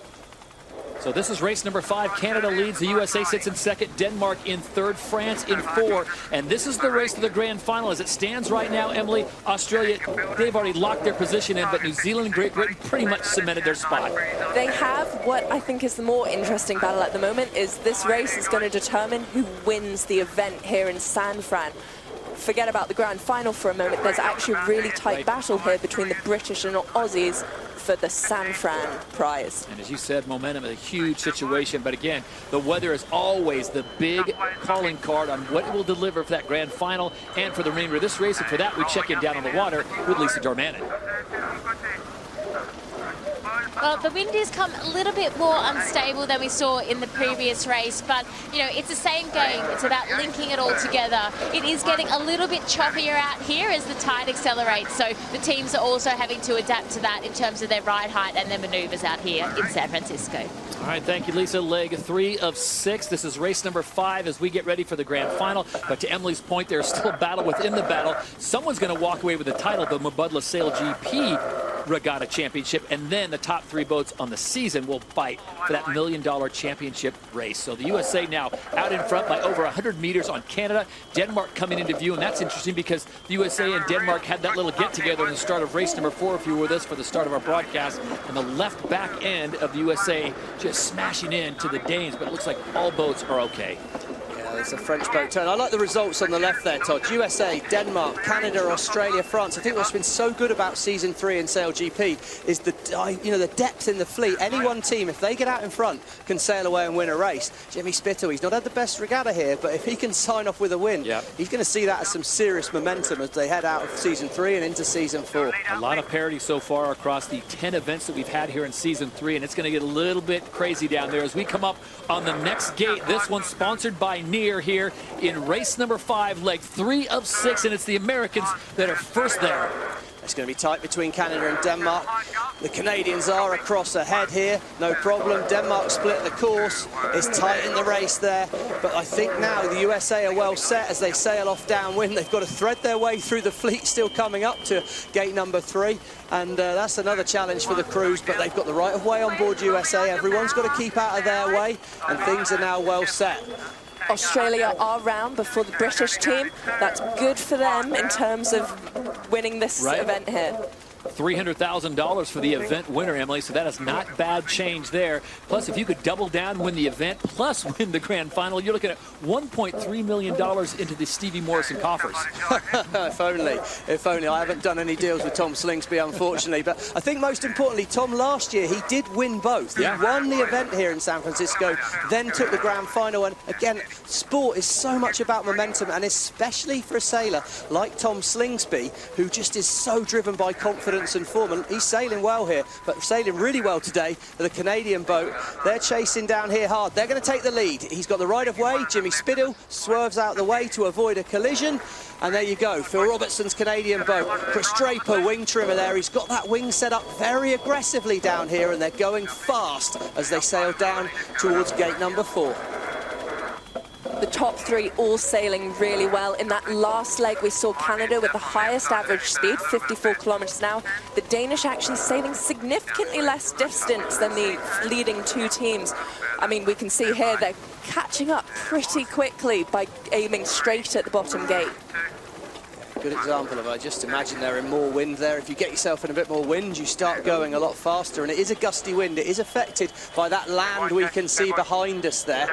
And if you find a gust of wind, you're going to get going a lot faster. Right now, here we go. It's close at the bottom of the course here. Right of way is with the United States and Jimmy Spittle. Phil Robertson needs to be confident that he's ahead of the States here. How much of his decision-making will Stevie be on the fact that he has the right of way? Well, Jimmy knows he can hold straight, so he's going to be making any decision he wants, and it's Phil Robertson that's got to judge if he can be clear ahead. He wasn't, he's dipped behind, but he was clearly happy to take the left turn at the bottom. Historically, that's gone quite well today. Jimmy turns right, Canada turns left. This is the final upwind leg here of race 5 in San Francisco. And who's going to get the win in the last race? Fourth place for Australia at the bottom gate. That's the battle for the event win here, being chased down. We can expect an aggressive move from Ainsley. He's trying to split away. There you go. Round the mark, straight into another manoeuvre. That's a manoeuvre called a JK. They turn the boat into the wind, split away. What he's trying to do there is get separation from the Australians. He doesn't want to follow. If he follows, he'll be in turbulent wind and he'll just go slower. But Todd, New Zealand in 7th. Yeah, that's suspect. You talk about momentum, and the rumor is that Pete Burling in New Zealand may be sandbagging, saving it for the grand final, but that doesn't give you a lot of momentum. I just think, I mean, to be able to turn it on for one race, and I know, you know, there's a lot of talent out there on the water, but I think I'd want to know I was hitting the start line well. I'd want to know I was making good race decisions. No saying Pete and Claire and the crew can't turn it on in this final, but I'm surprised to see them sandbag this much, if that's what they're doing. Leg 5 of 6 here on race number 5. It's Canada, USA, Australia, your top 3. Really big gains there for the Australian team by going offshore. Definitely lighter pressure on their inner shore, seeing the USA team drop down into 3rd place. Well, if we've seen that, that's going to be good news for Australia against Great Britain as well, because Great Britain chose to head back towards the shoreline before Australia, and it does look like a big gain for Slingsby. Go. Slingsby standing up to have a look. I think right now he probably likes what he sees. Yes, he does. He's chasing this Canadian boat down. Australia has the right of way. Phil Robertson needs to be sure he's ahead. It's going to be tight. Robertson, we know, will push. Oh, I imagine there'll be questions asked on that one. That was tight, that is for sure. But now, Robertson heading away from the San Francisco shoreline. He now needs to watch out for the United States, and it's Slingsby heading towards the shore side, where there has been less wind. Is this Ainsley's chance to get back in the race? This is... Yeah, he did it. This is the umpire. Okay, that was basically, that was going back to that incident. Phil Robertson tried to push across in head, a little bit back to Emily's point. Nothing to lose. Phil Robertson happy to push hard. He's got a penalty, but he's already dropped behind Australia, so that penalty's clear. Now when they come back together, the Canada will have the right of way. So let's hope this is going to be really, really tight here. That yellow line, that's the line. If they're sailing along that line, it means they make the next mark, mark 5, with no more manoeuvres.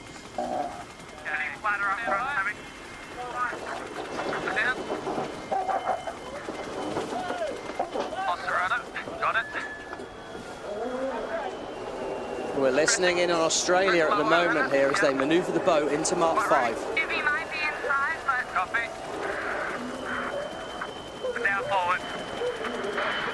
It is an absolute drag race to mark number 5. This is it. Australia, the USA are on a somewhat of a collision course. The Aussies look like they're going to get to the circle first, and they do, so they have the right of way. The USA will tuck into 2nd place.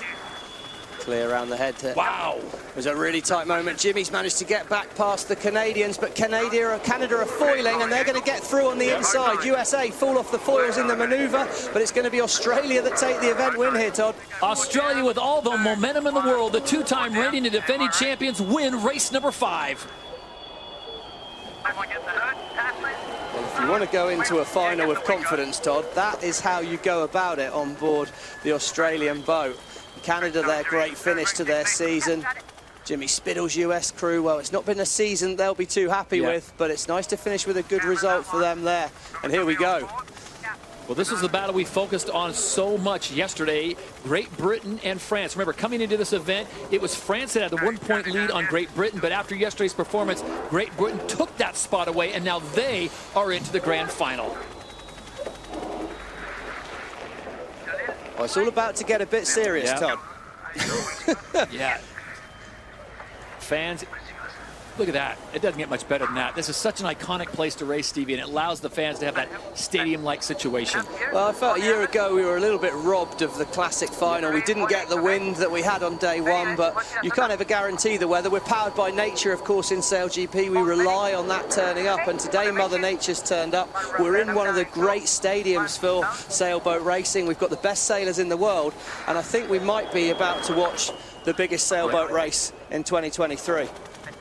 So the win in race number 5 goes to Australia, with Canada finishing in second, to USA in third. Switzerland still learning the ropes of this tricky bay racing, as they will finish in 9th place. And so the entire fleet is in safe and sound, which means Season 3's fleet racing is complete. It all comes down to this one final race between the top 3 points getters. We've got 1 minute 35 to go, and just take a moment with this great camera angle here. Look at the different colours, the different textures on the water there. Shows it's pretty gusty and shifty up at the top of the course. So whilst I do think that if you lead at Mark 1, you're going to be in a very, very strong position, this race is going to be wide open to the chance of an overtake, because if you can separate from the boat ahead of you and you make that decision right, opportunity will knock. Doesn't get much better than that. One of the great sport towns in America, San Francisco, California, with the iconic Golden Gate Bridge. The conditions near perfection. It will be Spain, it will be Australia, and it will be New Zealand to decide who walks away with $2 million and honors as champion in Season 4.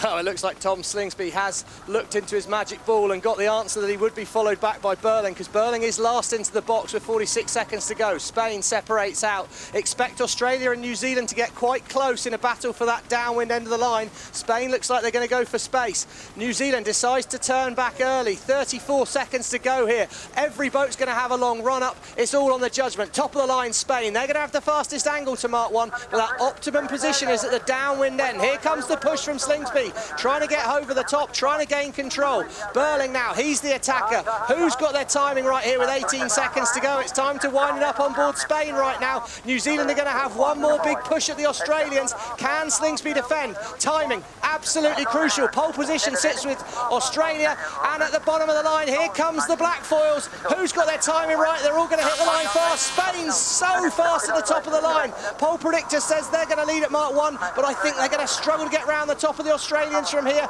Absolute drag race in at the moment. New Zealand, can they stay alongside? It's going to be Spain. They're going to lead at Mark 1. There we go. The Season 4 Grand Final is on as they approach mark number 1, and it is the Spanish out in front. The first time they have led a race here in San Francisco, and they picked the perfect time. Oh, the execution was perfect, Todd, and you could just see the ramifications of those other races. New Zealand were scared of the start line. They ended up a little bit slow at it. They've been early advertised. Look at the fans on the shore. There's been 2 massive sporting successes for Spain today. They say these things come in threes, and when a start like that makes it best possible. Australia are being forced off the course. There's a boat in the way of them there. Oh no, disaster for the Aussies. No massive panic, but that's really opened the door for the black foils to come back at the Spanish as they set themselves up for gate 2. We've seen that one more manoeuvre and a right turn has been the favoured move all day. Let's see what they go with. And the pressure is on the Spanish team here. They have been slightly slower on average on this downwind leg than the Kiwis, trailing behind them, but clearly gusting pressure on them now, almost up to 80 kilometers an hour. See the dark patches on the water. That's what they're looking for. That's where your gusts of winds are coming from. You see the speeds at the top of the mast. 76 kilometers an hour for the Spanish out in front. They got the whole shot, and now it is on. It is going to be who can reach this finish line first. We've got 6 legs to go, and the Spanish in prime position. They're setting it up here. They'll gain the right of way when they manoeuvre the boat here, so they don't need to worry too much about the Australians. They just need to worry about the gate. Now for the black foils, they want to keep things tight as we're heading down to the bottom of the course. Australia, oh, there's a late decision there by Slingsby. That doesn't look like the perfect manoeuvre, but it's so tight. Oh, there's just one turning mark at the bottom of the course here. Spain, they take the right turn. They're going to go round, but New Zealand execute a nice turning. Advantage New Zealand at the moment. As we head towards that boundary on the shoreline there, the Spanish will be able to manoeuvre away, but the black foils are coming as all 3 boats head off in the same direction. It's just a boat speed race at the moment. moment. A boat speed race, but there is so much pressure on every maneuver they make, especially as they get in close to the shore and it gets gustier. They cannot drop off the foils in these maneuvers, or they leave the door open to the boats behind to get through. Here we go. New Zealand, they manoeuvre straight on top of the Australians. That's not good news for Slingsby. And the Spanish now, they're stretching out all the way to boundary here. So now, this is a real test of strength as we go across here.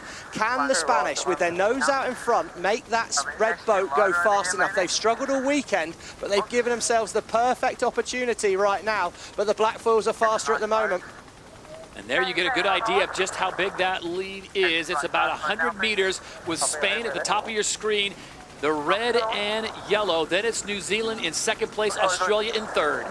All three teams with 100% fly time so far. On average, we're seeing the Spanish push that ride height just a little bit more than the other two, really putting that pressure on themselves to get there first. Hard moment for the Australians across there, but I think it's going to get hard for the Kiwis from here because Spanish focus will go on to that second place boat right now. They'll try and put the boat directly into the wind of the New Zealand boat, try and block the wind down to the New Zealand boat as we're on board the T-Mobile for Business POV camera, and that's a pretty smooth tack out there. But Lisa, we can see all the boats heading back towards the shoreline. Where's the advantage at the minute? The shoreline has definitely been paying all day. What's really interesting though is the whole course has gotten way flatter, so that tide is probably ripping in now, so that's flattening the waves out. So they can probably push the boat, like Emily was saying with the ride height. It has gotten a little bit lighter as well, so they can probably push the boat even more. So it'd be interesting. It is neck and neck here. Anything can happen still. Oh, they're in a really good patch of wind on that shoreline, Todd. Spain have the right of way here, but the Australians have gone so fast across there. It's going to be a big blocking move by the Spanish. New Zealand now have some space, but they're back in third, but there's nothing in this. When the boats come back together, New Zealand will have the right of way, but are they close enough to make that count? Coming up on the halfway point here, the grand final, leg 3 of 6. It is Spain barely ahead of the Australians, and there you see on the left side of your screen, it is New Zealand. So who is going to make the right decision here as they approach the gate? Speeds are looking good on those teams close to the shore, Spain and Australia. Kiwis looking a little bit slower on average offshore. I just think there's more wind up on that shoreline. They were in a big patch of breeze up there, the Spanish and the Australians, but there's still plenty to go here in this race, but the Black Foils have got a problem. They've got to find a way through, and there's not going to be easily found. Spain positioning themselves perfectly. They've maybe sailed a little bit further than they needed to here. Could have been right in front of the Australians there. Slight mistake by the Spanish. They will lead at this gate, but they could have hurt the Australians into here. It is a safe place for them to maneuver though. They can put the bow down, sail a wider angle, accelerate. As you can see here, 69, 70 kilometers an hour for the Spanish team. And watch this as they hit the turbo and make the turn. Look at the speeds. Ooh, 90k an hour around that mark. And here we go, roll of the dice for New Zealand. Desperation times for the Black Foils. They've been so dominant in season 4, but it doesn't matter. The Spanish boat, who've also really been the surprise act of the whole season, well, look at them. Go the Gambas. All the points are washed away to Stevie's point, although the Kiwis came into this one on 93 points, well clear of Australia and Spain. Those scores marked away. It is all one race for the title. Okay, look at the Spanish go, and of course, Wimbledon was won today by Carlos Alcaraz. The European Football Championships was won today by the Spanish. And here we go. They're going for the triple. Feels like it. Feels like momentum's on their side, doesn't it? But the Australians are not going away anywhere. New Zealand have sailed away from wind. There's definitely more wind by that shore. We're going to keep it close here, guys. We'll take them on the next beat. Oh, good call. Good call. That's solid call. It's not the time to roll it away. You don't. If you want to overtake someone, you don't deliberately do the wrong thing. You've got to keep the pressure on. Slingsby's been in this situation. Diego Botín has never been in a situation where he's got in his hands at the moment, he holds the SailGP Season 4 trophy. Diego Botín now operating with a 100-meter lead. He does not know what Tom Slingsby is planning, but he's got to know, Stevie, Tom Slingsby is going to take some chances. He's got one more leg to do it. And they're setting up here for that final maneuver downwind to that bottom gate. It's a right turn in. There's no options here. So they'll be headed back in towards the shore where they had better breeze. It's pretty nice for the Spanish that there is only one mark at the bottom there, where that gate's, unfortunately, we've just ended up with one mark, and it just means total control for the Spanish because Australia have to follow. Okay, the Australians are going to want to try and keep this. They're going to set it up after the next manoeuvre. They'll try and manoeuvre away first and then rely on their boat speed to get around the Spanish. But New Zealand, wow, huge loss by sailing away from that shore. You can see here the Spanish keep trying to sail that slightly higher mode. So they're a little bit slower than Australia, but they're sailing a shorter distance up the course, and that's just to get a tactical advantage over They missed the manoeuvre. Australia dipping both holes. They missed that. Still The board's not gone down. You can see the board's not locking. Oh, that's huge gains to Spain. That's a disaster. That's a tech issue. The board's now locked. Big mistake on the tack there. As they turned the boat, the board needed to click onto the lock. It didn't.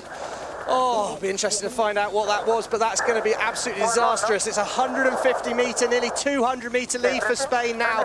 Oh, is this the crowning moment for this Spanish team? Could this be a Cinderella story played out on the water? Look at this one more time. Here we go. We set up for the manoeuvre here. They turn the boat. It's that foil on the left-hand side of our screen. See how it starts to come up? It's coming up. It's not locked down properly. And as of that, the boat doesn't stay on the foils. Disaster for the Australians. Oh, what a nightmare for them.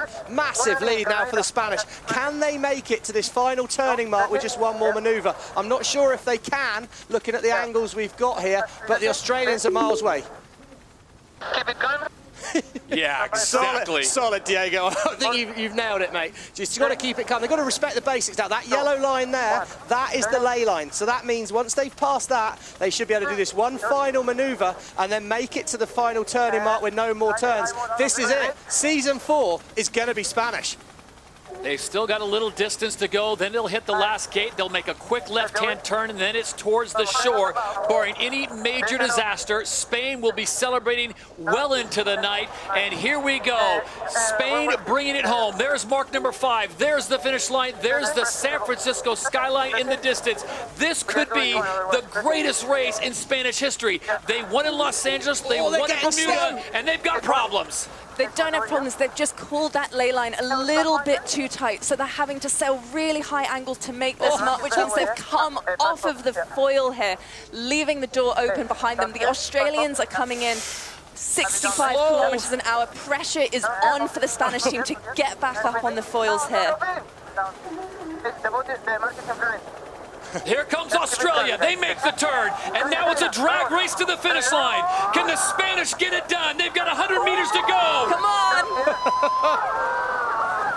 And they will get it. Vamos España. Spain claims season 4.